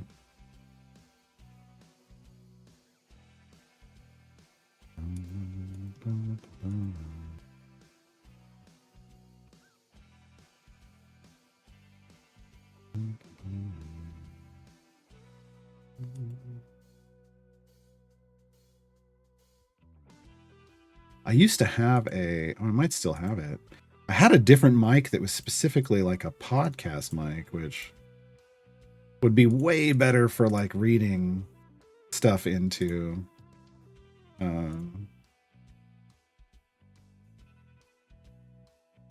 might still have it.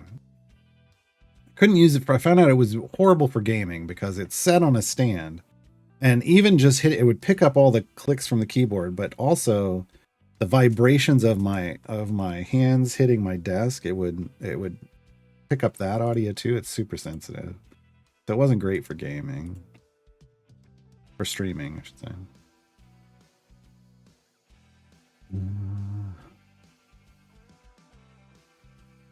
Who would you pay more to not do an audiobook to which you must listen? Gilbert Gottfried or Fran Drescher? So Fran Drescher's the nanny voice is not her normal voice. So she actually has a perfectly normal voice. Gilbert Gottfried probably would be the one that's like, I loved that guy though. He did such great character work. When you target Valentine with, for example, Van Ursa, that increases damage based on alignment, you can't do that with Valentine. I mean, I guess because, well, I guess it would hit her, but it's not a positional. Like Valentine soaks up positionals, and that's a targeted buff. So alignment wouldn't work unless it's both positional and alignment based. If it's a positional, if it's both positional and alignment, then she would soak it up. But if the DPS you were trying to transfer to didn't have the alignment, they wouldn't get it. Mars' readings of the New Adventures does on New Content Wednesdays are so good. He would definitely have a career as an audiobook reader. Yeah, I mean, he likes to do voices and stuff. I don't know that I have a Dave voice that man, I'd have to get back into, but I don't necessarily have lots of voices up my sleeve. Mars likes his voices. He's been practicing that for a long time. Okay, we're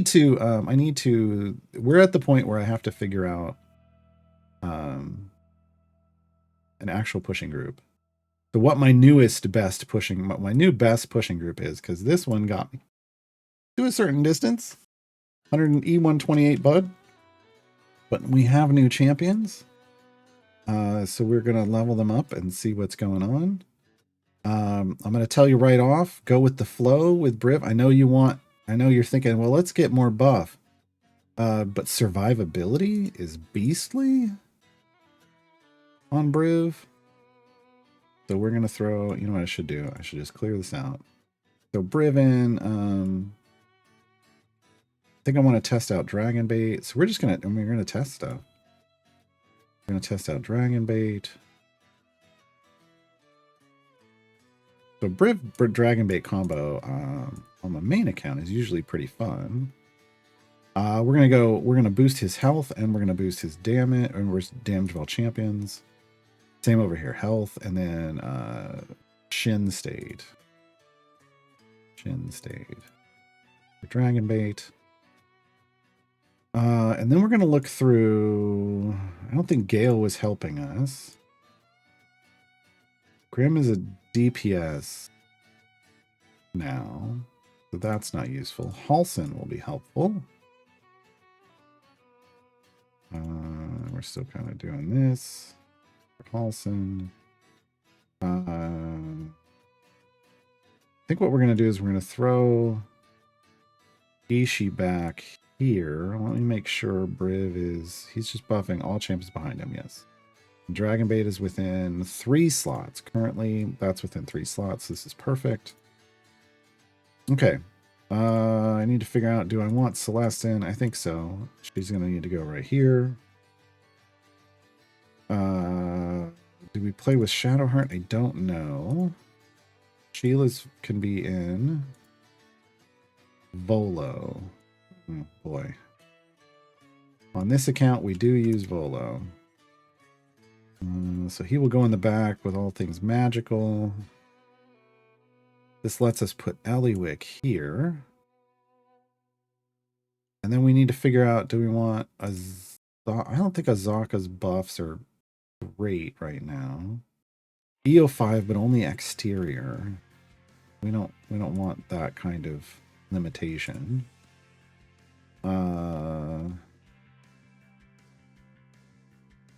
We're at what? EO8 with short folk versus what? That's not what I wanted to do. Click. There we go. Is this the... Oh, that just brings that up. Okay.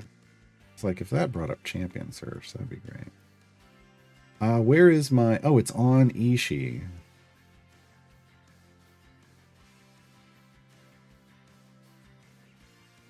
It was within 2 slots of her. I would need to be here.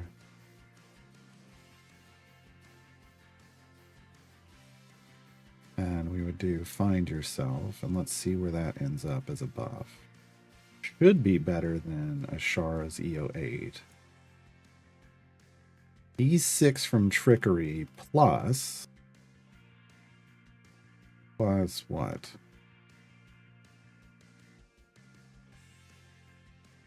Plus E7. Yeah. We want the double buffs. Okay, yeah, we're already up to E141. So feels like we've got an E13 difference in pushing power. Let's see how survivable we are. Oh, we're just wrecking this. We absolutely got Shrek'd on this level, and we're like, okay, let's go. Let's go. All right. Let me go back to chat. Background parties are weird. I'll get the notification that they're stuck, swap over, and they're pushing forward just fine. Yeah, there's still a bug there with the notification trigger. So what I'll do is when I care, I pull it up and I look, and I'm like, is it still look like it's going forward, or is it got an X through it? There's an X through it. It stopped, like through this. Then it stopped. But if not, then it's false trigger. Also, at least lately, Garwarn normally plays different games on Fridays. I do. Usually every Friday, yeah. I mean, it used to be Tuesdays, Thursdays, and Fridays, but now we're doing this new account, and I didn't want it to take forever. Yeah, I don't know what we're doing. Man, this Friday is weird. We might do progress on the main account, or we might play another game. I know we're going to be back to playing different games next week. Yeah.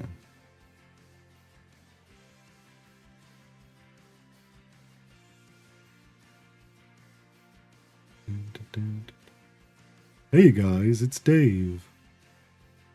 Want to come hang out in my blue hole? I need that new Dave the Diver content so bad. I gotta go listen to my old VODs too to make sure. Make sure I get the right inflections on the voice. What do you mean? I don't think that's how business is supposed to work. I think I got it. I think I'm right back in there. He's got that kind of, it sounds dopey, but he's actually really smart. But it's whiny. It's got a little, it's got that whine. Aw. Why would you do that? Can you guys serve the sushi faster? I can't run this fast. Yeah, that's Dave. Yeah. It's really a huge gap between 8 and 9. It's twice as much. Like how as much as it took you to get to 8 jump, it takes you to get to 9 jump. 127,626 item levels for slot 4. Not average. Just slot 4. Yeah. So it's 63,000, I think, 626 to be an 8 jump. So you need another 64,000. So a little more than what you did just to get to the first one. Yeah. Wow.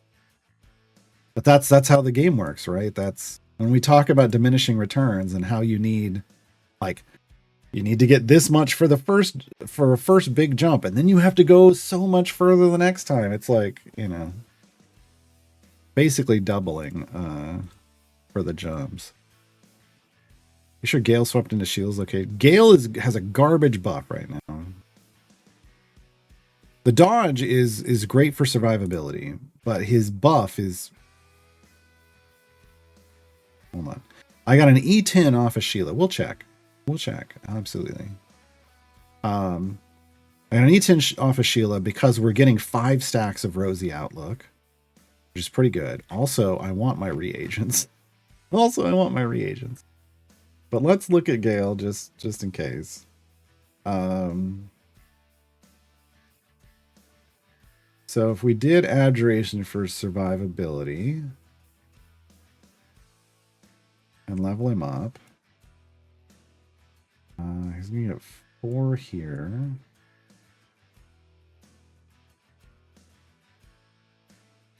Let's see. E6, Archmage's Insight. It's just kind of garbage right now. He does have an EO4 debuff, but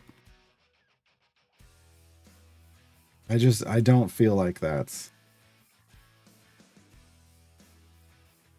I mean, actually, this is Rally's only E6. But we also aren't ramping yet. Well, he might be better. All right. For a while, it was not even comparable, but yeah, we'll try. I don't mind. There. Yeah, swapping for Sheila would be bad, but we're not swapping for Sheila. I don't know why that was what my head went through. Swapping for Bruner. All right. Actual correct example this time. Birdsong, if my DPS is, say, good, and Valentine is neutral, should I pick an increase for neutral or good? Good. With Birdsong, you're always trying to target who your DPS is. Yeah. But I don't think Valentine's going to pick that up. I think it just has to straight hit your DPS. You can test. But because Valentine doesn't qualify for it, I don't think she'll grab it and transfer it. But again, that's not positional. But Birdsong's is positional and alignment based because it's within 2. And then, or is the second one, she has a positional that's within 2, which you will want to have hit Valentine. Then she's got the alignment one, which it can't hit Valentine. So you'll have to be within 2 of both your DPS and Valentine. Yeah.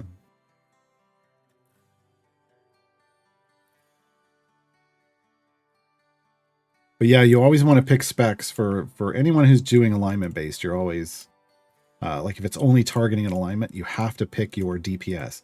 That's why a lot of those CNE put in the little in parentheses, they put in the number of champions that it hit, and that's bait. That's a trap. And I've tried to explain this to them. I don't think they care.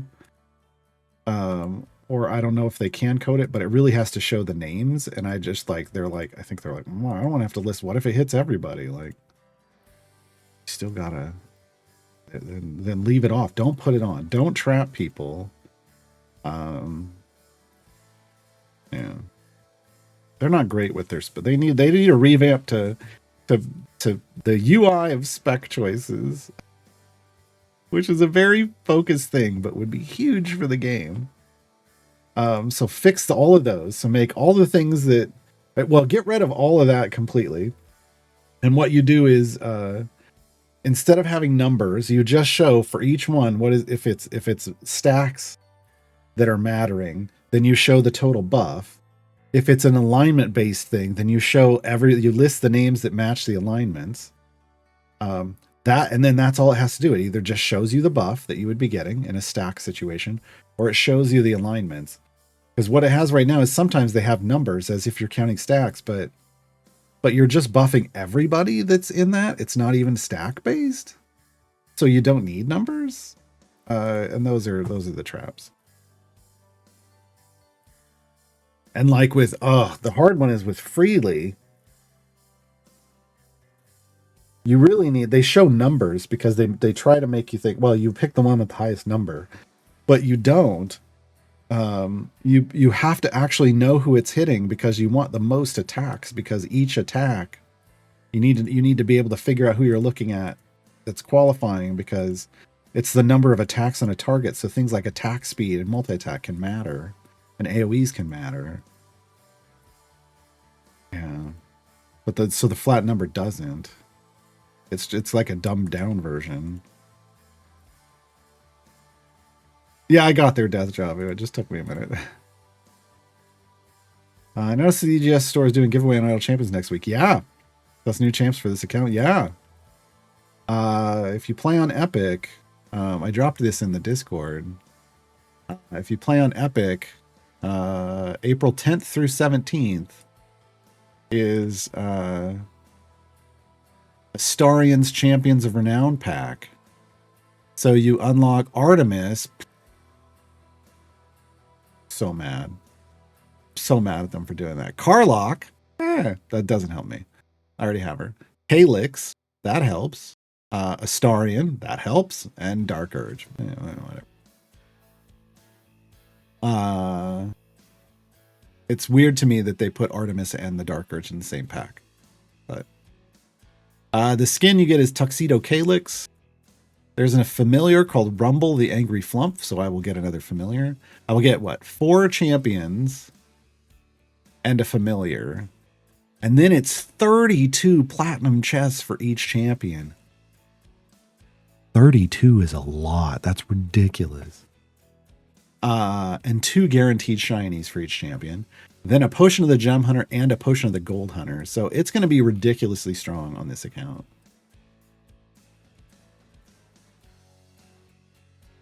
Ridiculously strong.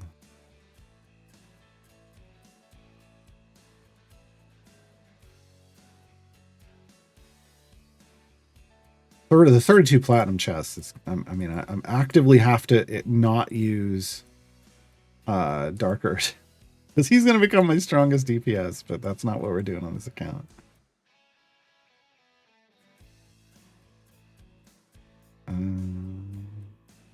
For Birdsong's second spec, though, you do want them to bigger number because it's stack boost. Yes.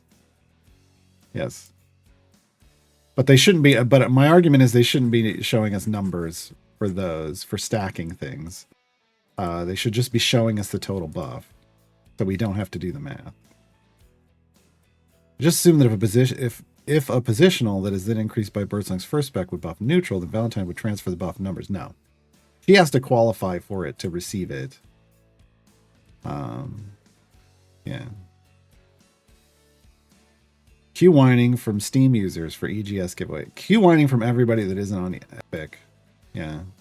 32 plat chests is a big deal. Not gonna lie. But it rotates usually between Steam and Epic. Sometimes there's even a PlayStation giveaway, I think. And then maybe once there was an Xbox one, I think. I'd like to see you try testing the difference between Isha DPS and Artemis DPS when the pack drops. That's not going to be fair. He's going to have so many item levels. Maybe. Maybe.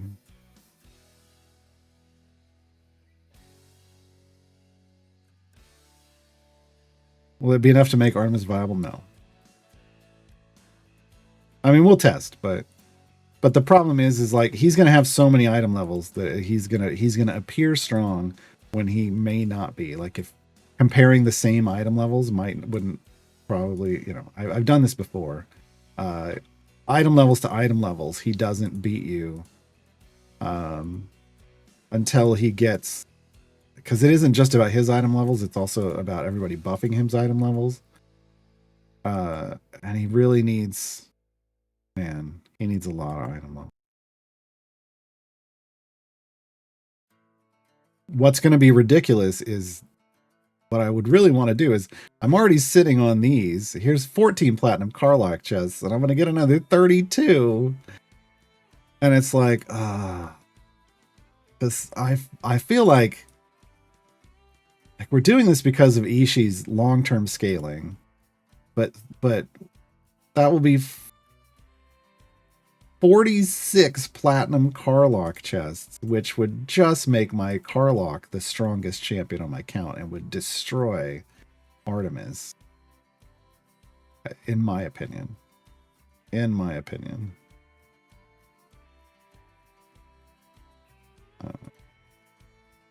She's already such a beast. She's a beast. She's got level.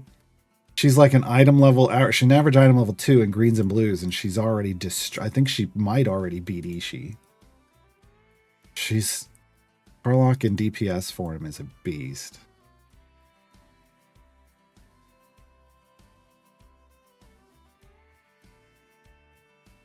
Wish there were more packs on Steam because regional prices on those compared to buying platinum makes a world of difference. Oh, I don't.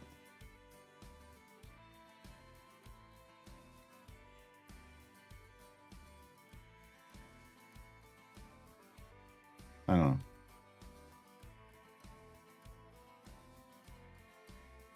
Artemis needs help, obviously. No.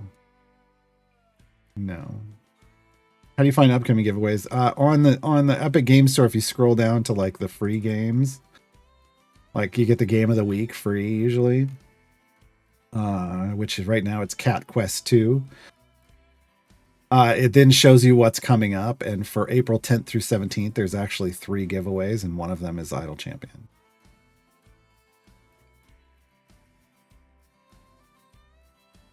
Yeah, I wouldn't have Artemis. I wouldn't have the support to really make Artemis super strong, but I mean, we'll see.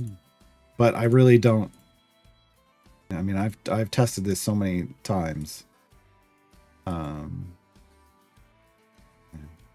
Cat Quest? Yeah, Cat Quest 2. Which I apparently already had in my inventory. They must have given it away before. We're over Area 500, folks. Did you notice?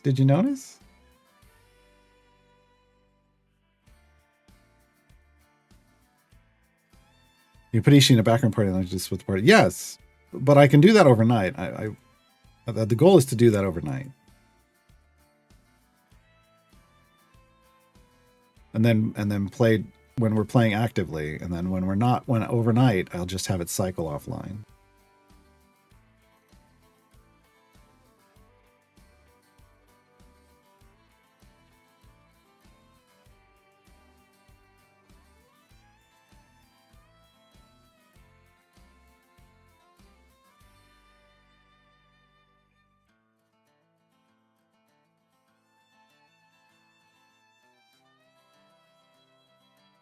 I would think Cat Quest 2 wouldn't be Eat More Food. I think Cat Quest 1 is Eat More Food. Cat Quest 2 is Scratch the Unbelievers, which everyone is an unbeliever. Like everybody's got to get scratched. Right? Everybody's an unbeliever. Doesn't matter. Doesn't matter if they feed you or not. Unbeliever! Heathen!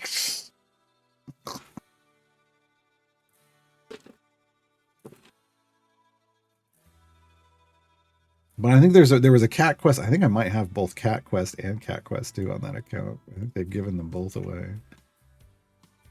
I might be thinking of a different cat game, though.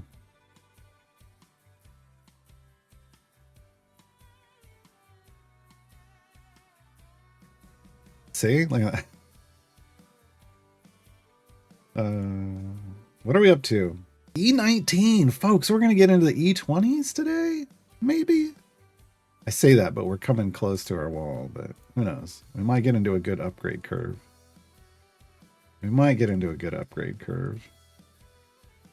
Remember, I have pushed past 600 before.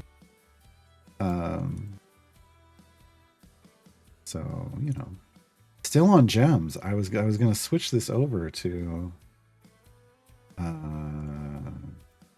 you know what? We're going to shuffle. See if we can get moons.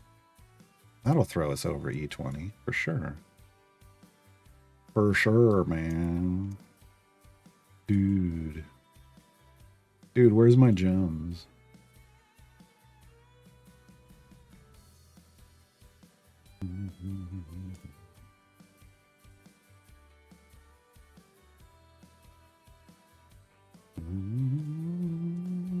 Oh.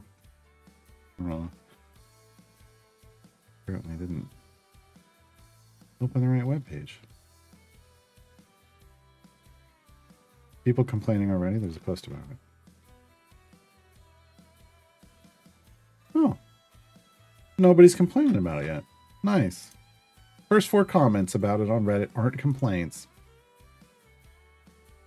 Well done. Well done. 3 gems. That's not. I wanted moons. We got 3 gems. We're having trouble getting through this. I can pop a... We're being beefy, though. This is why I say Briv is a beefy tank. This is why we wanted to get... One of the reasons we wanted to get... I'm happy that Briv worked out for our split the party, because Briv is a beefy tank. He was just healing back up over and over again. That was wonderful. There's a moon card. That's not good enough.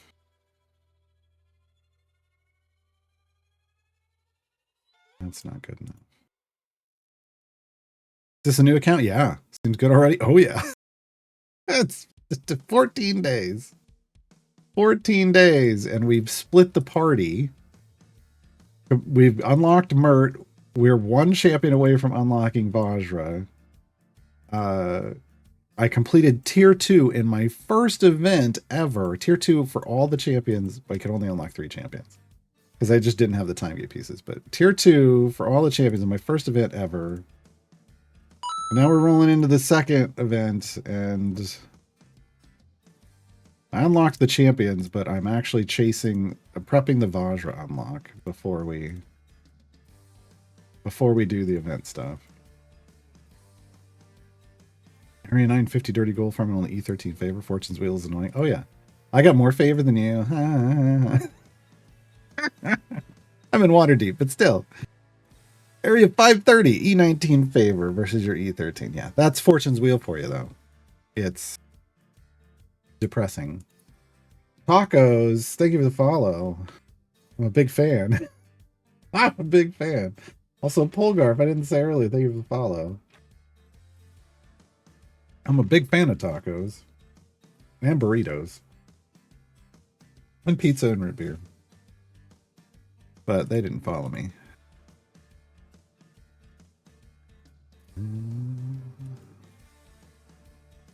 Well, we got 2 moon cards. Not the worst. That's a good full house. 2 moons, 3 gems. I would have rather had 3 moons, 2 gems.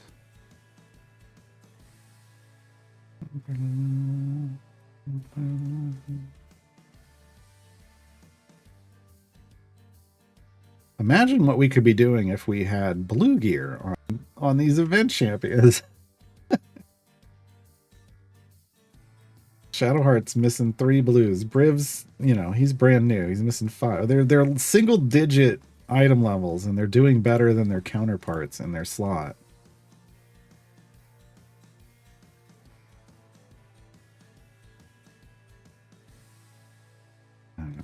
That's the scaling of event champions for you. That's the scaling of event champions for you. Okay, I need to keep what, 2,500 gems?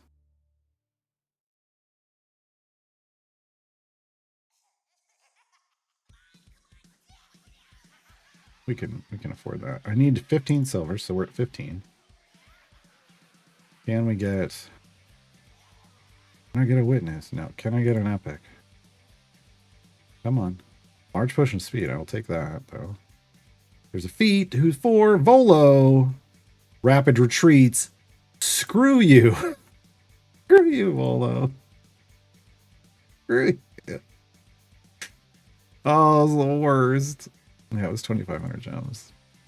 Getting a rapid retreats feat is the worst. I'm glad I don't have an open slot, because that's we don't want to do that.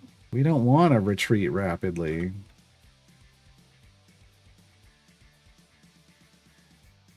Okay, we're still coming up to our wall again.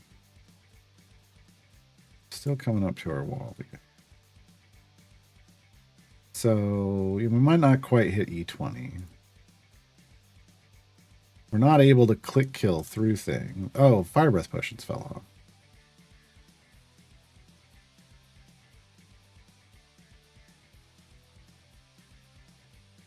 Let's do a little dirty gold farming.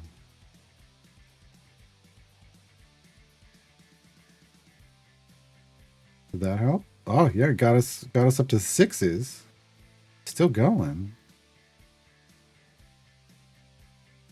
7s. This could get us to 20.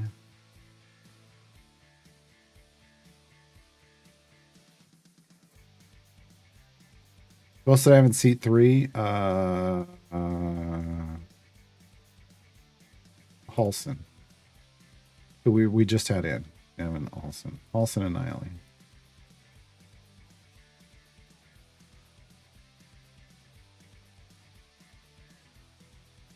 Oh, I didn't save that feat assignment. Shadows, yes. I needed to save this. And Ishi push. Oh, and that.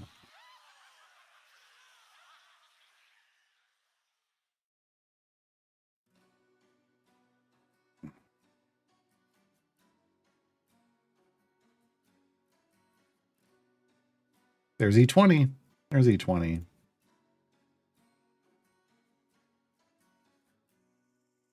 Okay, efficient upgrades.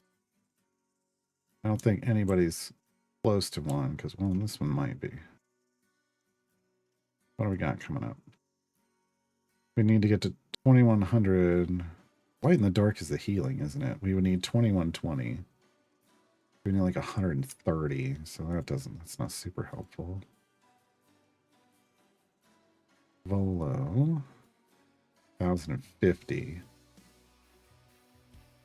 So not really close to any of invisible upgrades, as it were. 80 on Dragon Bait. That's health. I think I want this Halson upgrade first. Well, Nature's Revival is a heal, though, isn't it? It is, so I don't care about that. So let's get the survivability on Dragon Bait. Archmage's Insight, 19 side, need 110. That's not useful.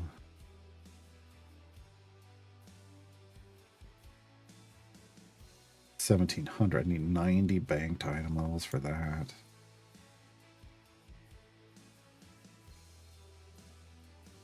Rev would be 1,050. We can do that.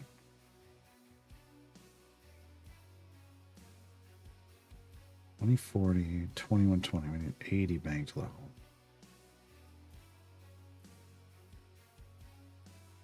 Okay, we're getting real close on that one, actually.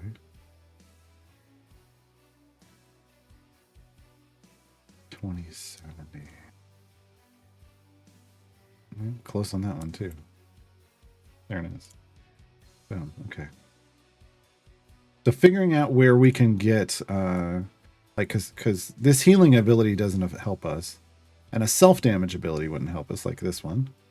I mean, we only bought this one because I couldn't see further, like, I couldn't see how many banked levels I had. Banked levels are in the parentheses down here at the bottom.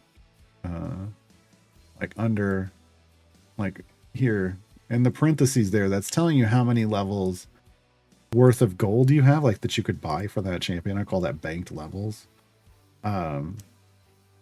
We want to buy into, you know, what's going to get us to an actual upgrade only for damage as much as we can. I just earned a bunch of gold, so I was able to pop off a lot there. Because we don't care, like here, just upgrading her to her self damage, that doesn't matter. She's not a damage dealer. Healing, we need damage, so we need to get 90 banked levels to get to her actual group buff. She only has 83 right now. So it doesn't make sense to actually level her up yet until she's at 90. Volo needs 90. He's at 72. Halliwick needs 50. She's at 70, so we can do that. Dragon Bait is at one. Dragon Bait's at another one. Dragon Bait will be another one soon. So sometimes they're hidden behind other upgrades, and you kind of gotta go in and look and turn this to X100. I refer to that as efficient upgrading. We're almost to E21. Almost to E21. Let's go get some more potential gold upgrades over here.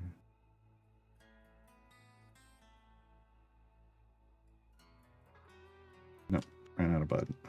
Just right on the edge of bud. I'm on the edge of bud. I don't think that's the song. I don't think that's the song.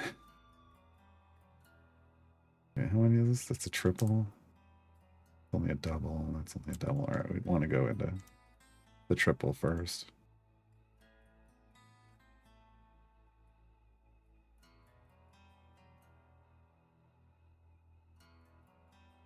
Do you really need that much micromanaging at this point? Looks like you're cruising through. I do. We're cruising through because I'm micromanaging. We're really on the edge here. Our bud is 170, 171. Area monster health is 174. We would stop very quickly if I stopped micromanaging this. We would have stopped quite a few levels ago if I had just been generically dumping in wherever something was green. But I've been focusing specifically the things that are going to get us more power, which is why it appears like we're still cruising. But we're not. We're walking a fine line, and we're hitting just the right amount of upgrades. That will stop. It will. I know this game. We get upgrade deserts, is what I call them. And we will run out.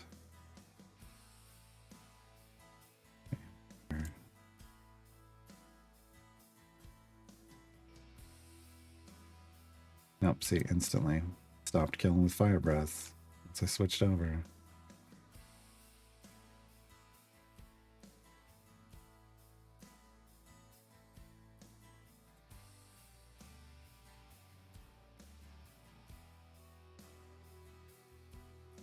Do you think just letting Briv and Dragonbait get some hits to up your bud would be enough? But that's slowing down.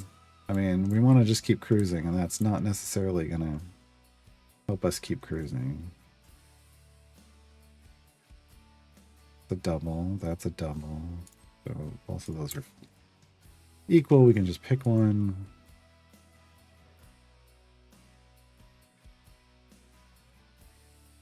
I mean, they're gonna get hit at some point because our damage is, well, now we ramped up a little bit. Our damage again is not keeping bud kills instant.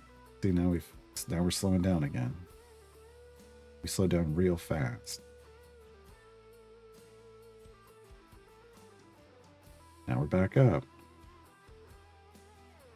We'll farm that as best we can. Nope, gone again.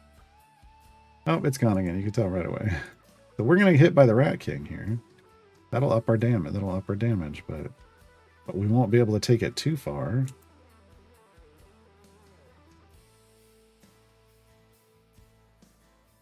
So where are we going? There.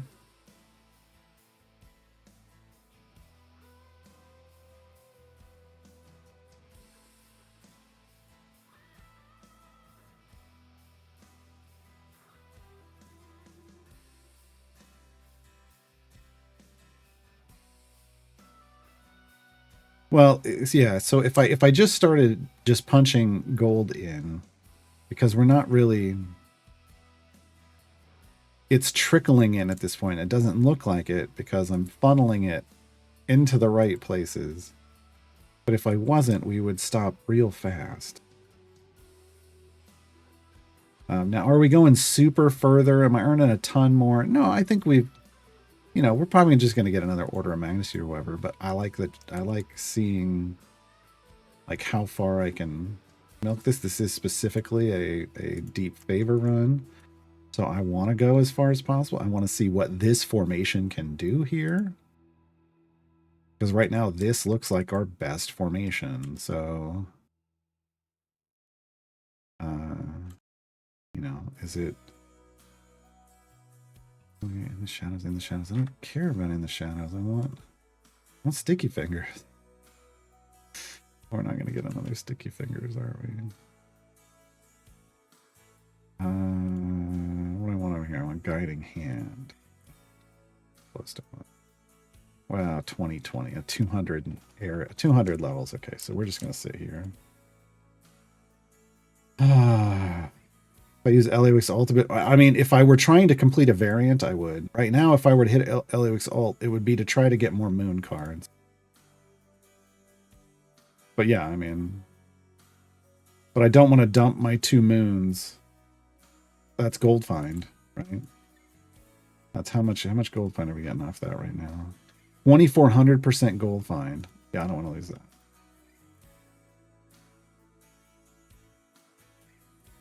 Really don't want to lose that.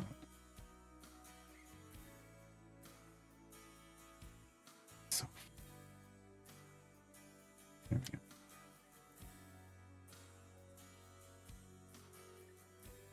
Yeah, we can do a 90. 56. Oh yeah, we got a few upgrades here. Nice. Maybe those were a bit hidden.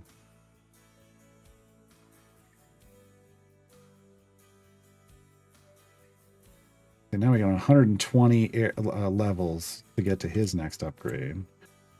This is where I start to worry. 110 to her next upgrade. His is 80, but it's healing. So in reality, it's 120. Now's where we may be hitting a bit of a desert. Just a double damage on Ishii for 100. That's rough. Health of Briv in 30, but it takes 70 to get us double damage. So we're entering a bit of a desert, it feels like. Are we going to be able to get through it? I don't know. 2260 to 2400. 140 level upgrade levels. 2210. Well, she's closer here. So Sheila may be our saving grace.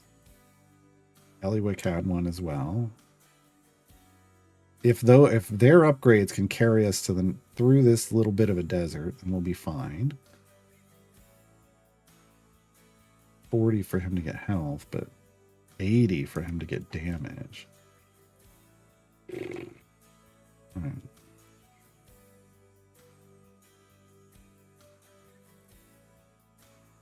Two Celeste rather than Grim. Is the new Grim not worth the effort? Grim is a DPS tank. So Grim would not be helping this formation. Because this is an Ishii DPS formation. So he lost he was a debuffer before. He was a DPS debuffer before. Rip the Beer debuff. I loved his debuff before. They got rid of that. They're like, no, he's going to be a DPS and he's going to tank. It's like, so he can't support this group. What's up there? Where should my first Forge upgrades go? Supports? So your legendary effects should it doesn't matter really. They would go on your DPS, whoever your DPS in Trials is, but they want to go on your Trials group. And you would put them on your DPS if your DPS has epics. You would put on your DPS first because And a DPS champion's upgrades tend to always benefit that DPS, whereas your other champions, it's hit or miss. But you kind of want to spread them out. Like, you know, throw one on your DPS, then throw one on each of your supports. But if you want to go all in on whoever, you know, the DPS you're using is, that's great. Just make sure it's on, like, for the most part, you want it on event champions. Rather than core champions. See, I'm running out of gold now.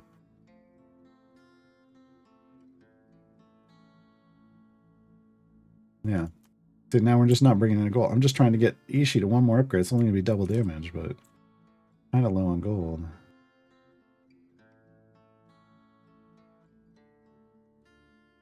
Milk some more out. Just trying to get her to 100. It's not even going to be a huge upgrade. Oh, I switched to the wrong. Dang it. Switched to the wrong group. Yeah, it does get more expensive, but that's why I like to put one on the DPS first. Then I try, if possible, if I have an epic there. Like Ishii's got 2, so I would definitely throw, if this were my pushing group, I would throw one on Ishii, Eliwick, Volo, you know, Sheila, because these are my pushers currently, right? I just wouldn't put one on like Celeste or Dragonbait currently. Although Dragonbait as an evergreen is a pretty solid champion. Okay, okay. There's some survivability. Can we live through this? We got some good healing going on. Our damage is real low. I haven't used any ultimates though. So what happened? Oh, the fire breath potion fell off. There it goes. There it goes. Give me that money. Baby, I want your money. I got your money. Said, hey, dirty. Baby, I got your money. Oh no, that works. I did this for dirty for Christina Aguilera, but that one works too. Oh man.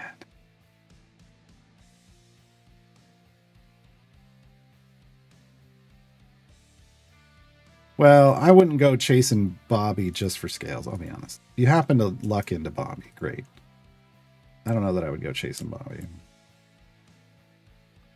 That's me. Just feel like we're still so far off. 110, yeah.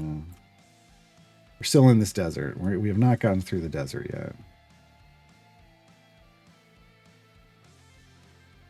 Earn E80 gold, safety deposit box. So I've now earned more gold than I've earned ever. That's good. So we're doing something right. We're improving overall. 60, 23. We need to get to 2400. Can we? We can. That could be helpful. That could be helpful. Boom. Archmage's Insight. Boom. We're getting the upgrades. Boom. Boom. Are we through? I think we're through the desert. We might. Well, it depends. I mean, we're killing still. But we got through the desert in terms of getting to next sets of upgrades on major champions. But now can we continue to push forward is the question. Everybody's sitting on decent upgrades basically next. So I can just put this on here again.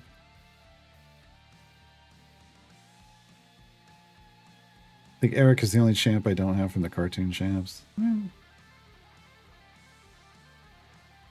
Is he best gold find in the game? I haven't heard people say that, but he's good gold find. I would take him for the gold find. Heartbeat. Toss Bobby on my gem farming team, and he's giving me more skills than Trials have this far. What tier of Trials are you in, though? I mean, yeah. So I get that early on he's going to give you a lot of scales, but I don't know that I would chase him just for that. Because early on, you know, some people early on aren't even going to have the epics to put the items on. So put the effects on. Hey, Jules. Okay, now we got a lot of upgrades. We got a triple here. Do we have anything that beats a triple? No. So we're going the triple. Where is it? Boom. We still get that double. Good. We'll go this one next.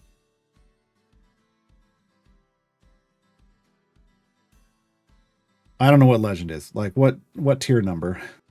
I never memorize the names. All I know is like tier 1 through 10.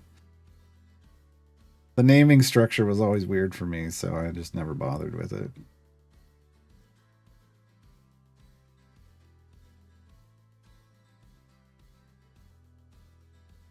Can I get a what?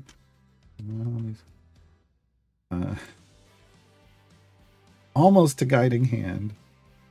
Almost.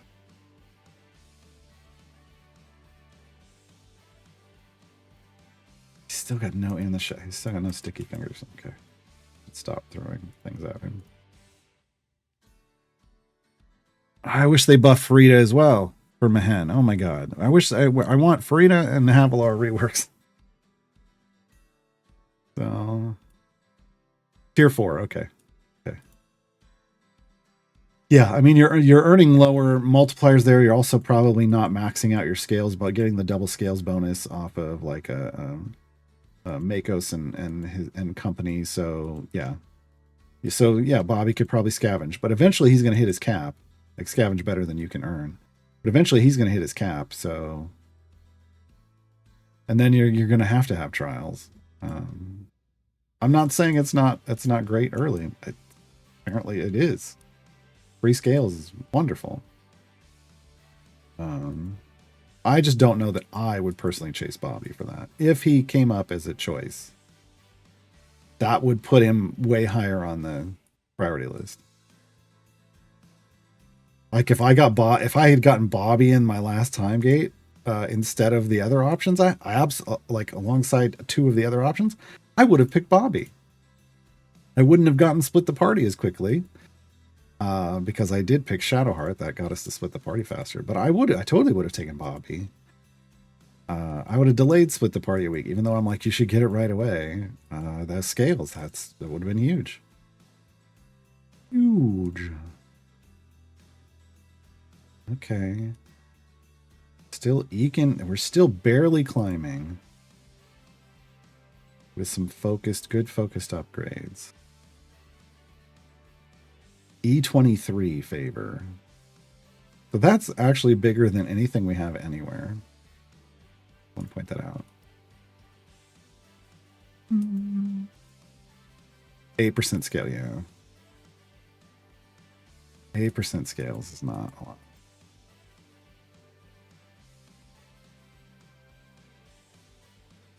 Also, I want to point out, I haven't been using ultimates. There is there are some damage boosts with these ultimates. Ishi's is the big one. Use it here. Yeah. Ishi's and Dragon Baits. Those are the big ones. Then we can have everybody doing bud-based damage. If we need it. Okay, now I need to unlock again. What are we looking at? 50 for a buff.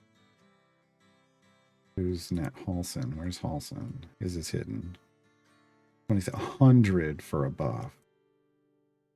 Not great. Which seed is that? 12, 11, 10, 9. Olo. 80 for a buff. Okay. Yeah, this is... Unless we can hit... We got some buffs sitting here. We gotta hope that we can get to them before we run out of damage.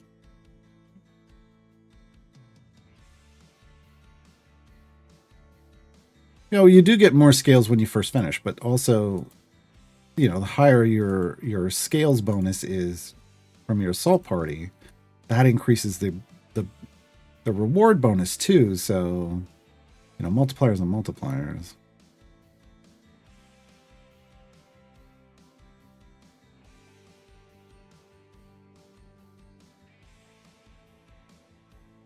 What influences scales? Oh, from Makos. Item levels influence your assault party bonuses. It's purely item levels. Okay, so we're gonna debuff tag them. Look to be staying alive, yeah. Staying alive. Oh, we get a damage bonus from quadruple damage bonus from Ishii. That was huge, Ishii. Thank you. So just keep opening gold chests. That's my mantra. What's a mantra? I don't know. Nothing. What's a mantra with you? No, that's not it. But yeah, that's my mantra. Just keep opening gold chests. And that's why, right? It helps in so many ways. There we go. There we go.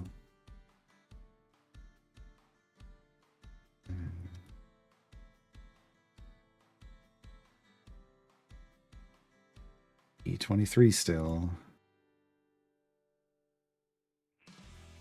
I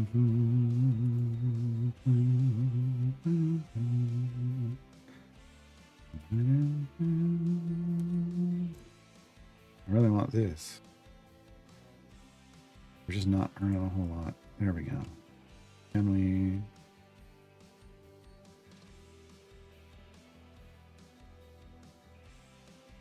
Fire breath through that with the gold team. That was good. But we're not gaining. Like, see, we're killing stuff, but our favor isn't going up. 841, E23. Not going up. So we're not earning enough gold anymore to even trigger a visible raise. That's a big problem. So I think we're walled out. Unless I shuffle her hand, we're gonna have to do it. We're gonna have to hope for 3 or more moons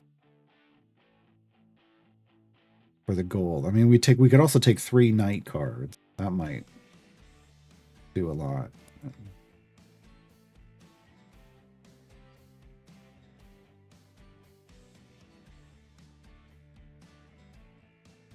Feats is equipping 2 feats that buff something like gold pine. Add incrementally, or does the game use the higher buff and ignore the lower one? They're both separate multipliers, unless it's an additive thing. If it's a percentage, it's a multiplier, so they all stack. If it's a flat number, it's additive. What does that mean? That means Briv has percent health, 15%. If I had another 30% health, it would take his health, it would multiply it by 15, and then it would multiply it by 30. The new total by 30. But this Briv takes 5 more enemies when attacking. If I have this and the 10, it adds the 5 and then adds the 10, because it's a flat number. Smell-O-Vision. I have Dragon Bait apply Shin State to all members of full formation while tanking at least 15 enemies. Good job, DB.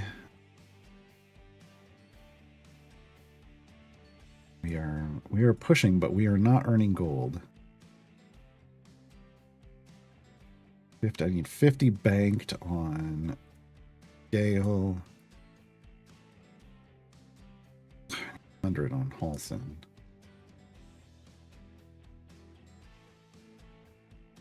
I just need to hit to that 40 on Dragon Bait right now, I feel like.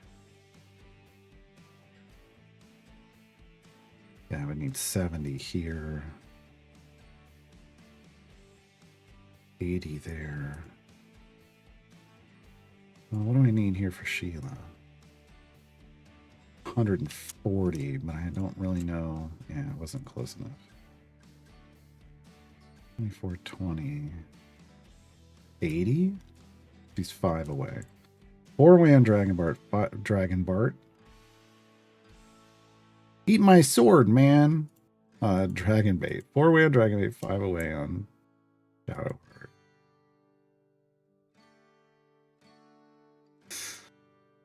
We got 1 moon and 3 gems. That was horrible, Eliwick. That was a horrible shuffle. One might call it an icky shuffle. 11 gold chests and 3 feats? That's ultra lucky? Yeah. Considering it's supposed to be 1 in 25. Went from 4 jump to 5% away from 7 jump. Nice.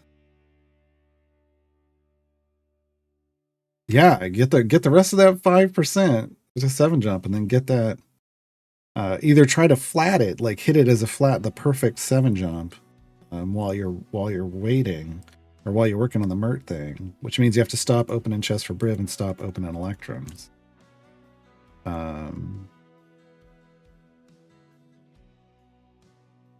Or work on that influence, but that influence is rough. I'm not gonna lie.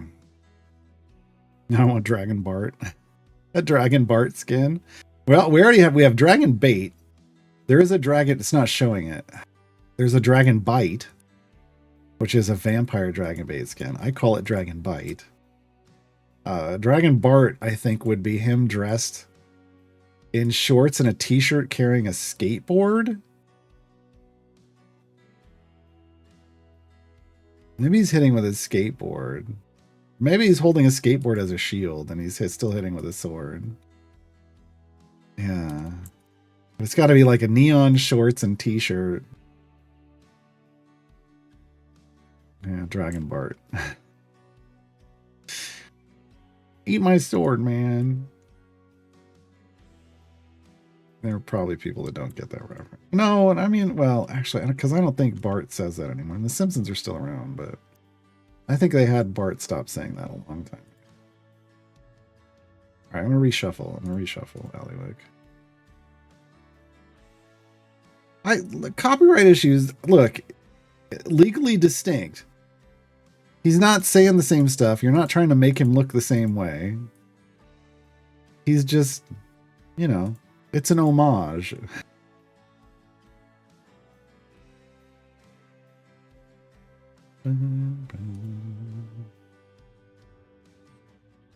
Oh, Bartman is a whole different thing.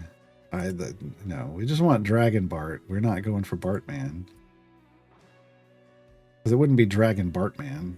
Just Dragon Bart. Okay, there's 2 moons. 1 more moon and this is a good hand. Or an improved hand, let's say. We get another moon and then we could get like... We're going to get at least 1 gem, but like a night card? I did not want flames. Did you hear me say flames, game? I don't think I said flames. Jerks.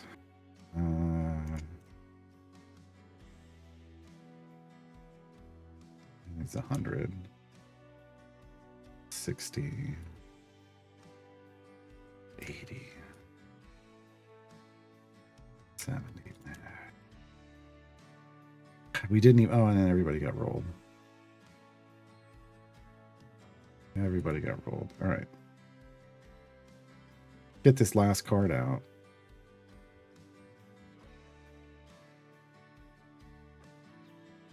Gems. Okay. This didn't get better. This didn't get better. Time for a fast retreat. No. I mean, he gave us one, but I didn't want it.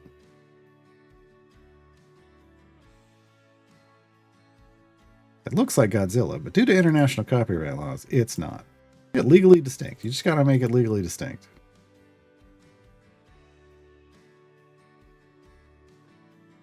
I don't have a star in yet, but next week I will. Next week, the Epic Game Store gets a huge pack giveaway. I will have an Astarion that just destroys everything. Yeah, it's going to be huge for people in Epic Games. 32 platinum chests is ridiculous. Ridiculous.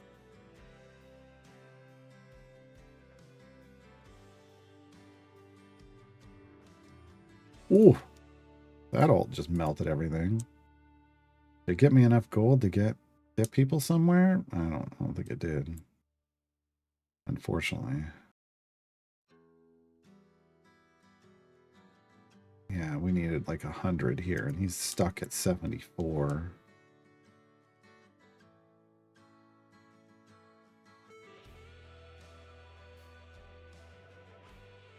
He needs 80, stuck at 55. She needs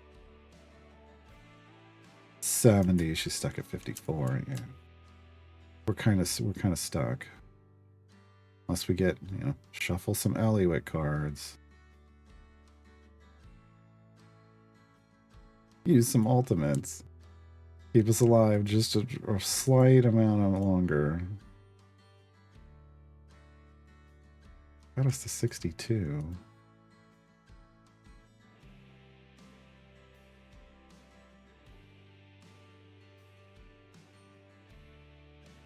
Aren't the cards we want. Guess I'll do another new account next week. You don't have to. One of those things where Epic, like, you know, you just collect all the free stuff on Epic. Because, you know, hey. Epic does lots of giveaways. I mean, Steam does a good number as well. I'm not saying they don't, but...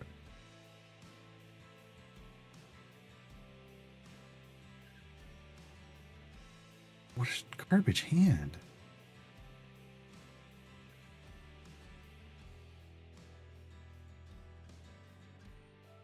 And we're creeping forward, but it's not really helpful. We're at E24 favor. This is the most favor we've ever had anywhere. But this is definitely... So when I tell people not to spend too much time at their wall, even though we're still pushing forward, I'm spending too much time doing this. But I don't feel bad about it because I have these huge speed, like these huge potions. If I had used the hour-long ones and they'd run out, I would have stopped a long time ago. Would have stopped the sec. I wouldn't have kept spending. I shouldn't be doing this, but I'm just curious. This is also the furthest we've pushed. Yeah, that's a garbage hand. Okay, we're gonna call it. We're gonna call it. So we've built out our 3 parties. We've gotten a bunch of favor here. E24 favor. We're just gonna fly through it. We're just gonna fly through it. I'm gonna start with our speed groups. Load in our speed champions. Wait, our speed group. Look, I just have like one speed champion. That's this one. Okay, so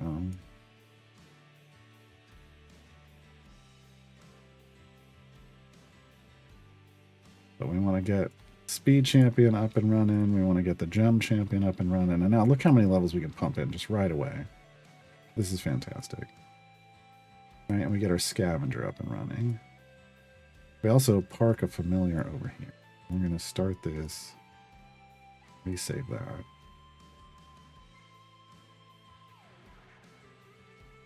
And here's the fun part. We're going to get everybody up, everybody leveled up. We're going to get everybody in their spec choices. We're going to save this formation with all the feats, all the spec choices. Then we're going to load it into our Modron core. And going forth from this point on, I won't have to do all this. I mean, I'll have to manually level everybody up, but the spec choices will auto-pick themselves. Because they'll have been saved in the formation that's being credited by the Modron core.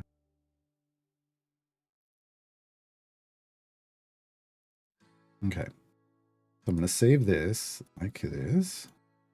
I'm going to come up here. Enabled. I'm going to choose speed. Now, if I click on this, it shows spec choices. You notice Ashara is missing her second one. I can come in and I can choose it in advance. Now it will automatically pick it. You can also do feats. If there were specific feats I wanted, we could fill this in. We just don't have any. We could fill this in and save it. And it will load those in too. So now when I get to the spec choice for Ashara, I'm just going to be clicking. It's just to go right through. It's not even going to pop the box up because it already knows what I want it to be. For where to go? 75 areas, 15 minutes of speed. Probably seems enough. We've already got more than enough click damage to go 75 areas. I don't really have to level people up. I don't know why I'm doing it. So that's another important feature, like just a quality of life feature from the Modron cores, is once you save that formation in there with the specs and the feats and the familiar placements, when you start the next run, it's just going to automatically load that in the same campaign. It's going to automatically load that in. And then you don't have to worry about picking your spec choices again. If you have enough familiars, it'll put all the champions in and level them up too. We don't have that many.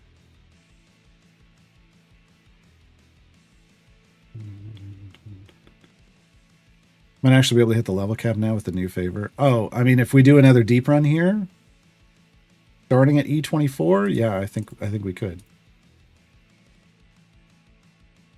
I also need to buy blessings. The new account, there are already 6 familiars, which is a lot. I'm aware. I'm aware. So this was the mage hand that we bought. We also bought Jeremy and the gelatinous cube. This came with the Pick3 pack. They were free, and then I got this one with gems from a weekly offer. Maybe it was discounted. Yeah, super happy. Oh yeah, here's the next upgrade. So when I go to upgrade her next, I won't even have to click the spec choices. And so I'm really, man, when we get Calyx next week in that pack, there's another speed champion for me to go in the speed group. Starion will immediately go in the gold find group. Yeah. It's going to be big. Starion is just one of the top tier gold find champions, in my opinion. Okay, blessings. Let's go look at blessings. So helms. This is if the current area is outdoors. Like if I didn't have a lot of favor, I would probably skip this one. But we're gonna do increase helm's favor earned when converting from all favor by 5%. So when converting in from like time gates and events, that's gonna boost our favor 25%. Damage all champions. Obviously, we want that. That's gonna give us like 2,000%. Here's our double damage global, so that works everywhere. Gold, I'm just already going to click this. Gold drop by humanoids, 25% everywhere in the game. Yes, please. Unique, this is where things start getting a little odd. Rogues, bards, wizards. Sure. I mean, we got Ishi's a rogue. Ultimate attacks, sure. Unique species, sure. Slow and steady. Increase the damage of all champions by 2% for every piece of equipment of epic rarity, multiplicatively. This is not a lot right now, but every time we get an epic, that we're chasing full epic right now, because it doesn't matter if they're in your party or not, it just means on your champions, we get a damage bonus. Unique classes in the formation. Middle columns, that's the 2 middle columns. That's why there's plural, it's here. So your DPS want to be here in this formation, not up here or up here in this campaign, not up here or up here. Ultimate attack cooldown. Sure. I'll take that. Familiar face. Increase the damage of all champions by 2% for every champion owned. I got 29. Great. It's multiplicatively stacking. So what does that work out to? I wish this would just show us. So that's 1.02 to the 29th. That's not a lot. That's like 70. Right now it's like 78% more damage. But it's gonna go up.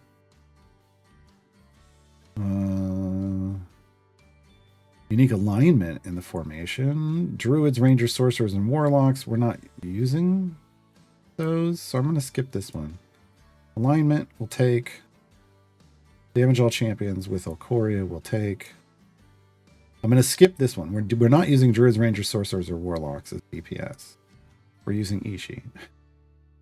Fighter Rogue. So that one doesn't make any sense for us, so I will ignore that. And we don't have enough favor. Oh, 6 more blessings from Helm. Dang it. So it requires 6 more blessings from Helm. I need to put 6 in. Then I can go down here. I can't do this one. Splitting the party. This one is damage of all champions by 2% for each champion in an adventuring party. So, you know, you could have 10 here, and we could just park 10 in a background party, and you'd get more damage. This is more important later on when you have like 4 parties, if you wanna try that. Lead by example, damage of female champions. Yes, please. And noped right out because we hit our warning. Damage of fighters is in this group. We want this for Ishii. And we no pride out with the warning. And then damage in outdoor areas, not as big of a deal, but we'll take it. And no pride out. So one more deep put. We just added a ton of pushing power that we didn't have before. And we have a much larger multiplier. E17 larger multiplier. Went from E07 to E24. Our next run should put us in E30 plus range. Should. Will it? Oh. Okay, here I'm going to click on this. No pop-up box. I love it. I love it so much. I love not having to choose my specs. So we're in a real good position now to just kind of race through Waterdeep. And why are we racing through Waterdeep instead of doing event stuff? Because I have 29 champions unlocked, and Vajra only needs 30, right? And then we also need the 15. So hard to do. 15 champion or 15 adventures in Waterdeep. So we're trying to get our 15. And we've done 2. 1, 2. So we're doing dinner party. You always race through the story content first. That's the easiest stuff. So that's what we're doing.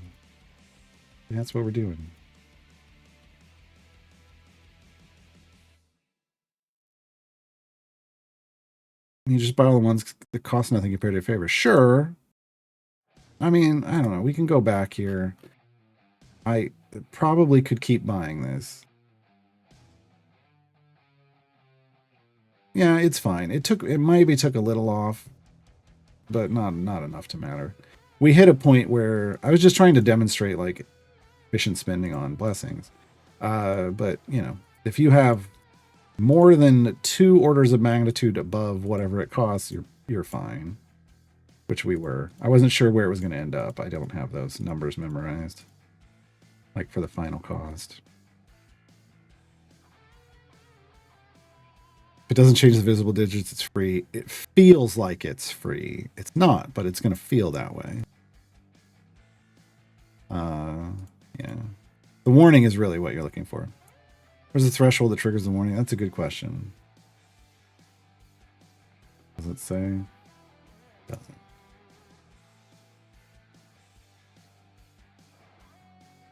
Looks like it's EO2. It looks like 2 orders of magnitude, maybe. It's looking like 2 orders of magnitude.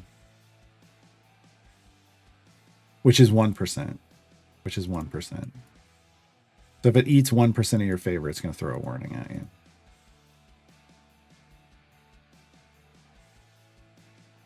Oh, God. Is Dev Insights right now?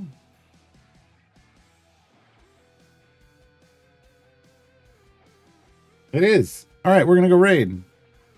I will finish this adventure. We're going to smoke this adventure. And we'll be back tomorrow with something. I don't know. We'll be back with something. Thanks for hanging out, everybody.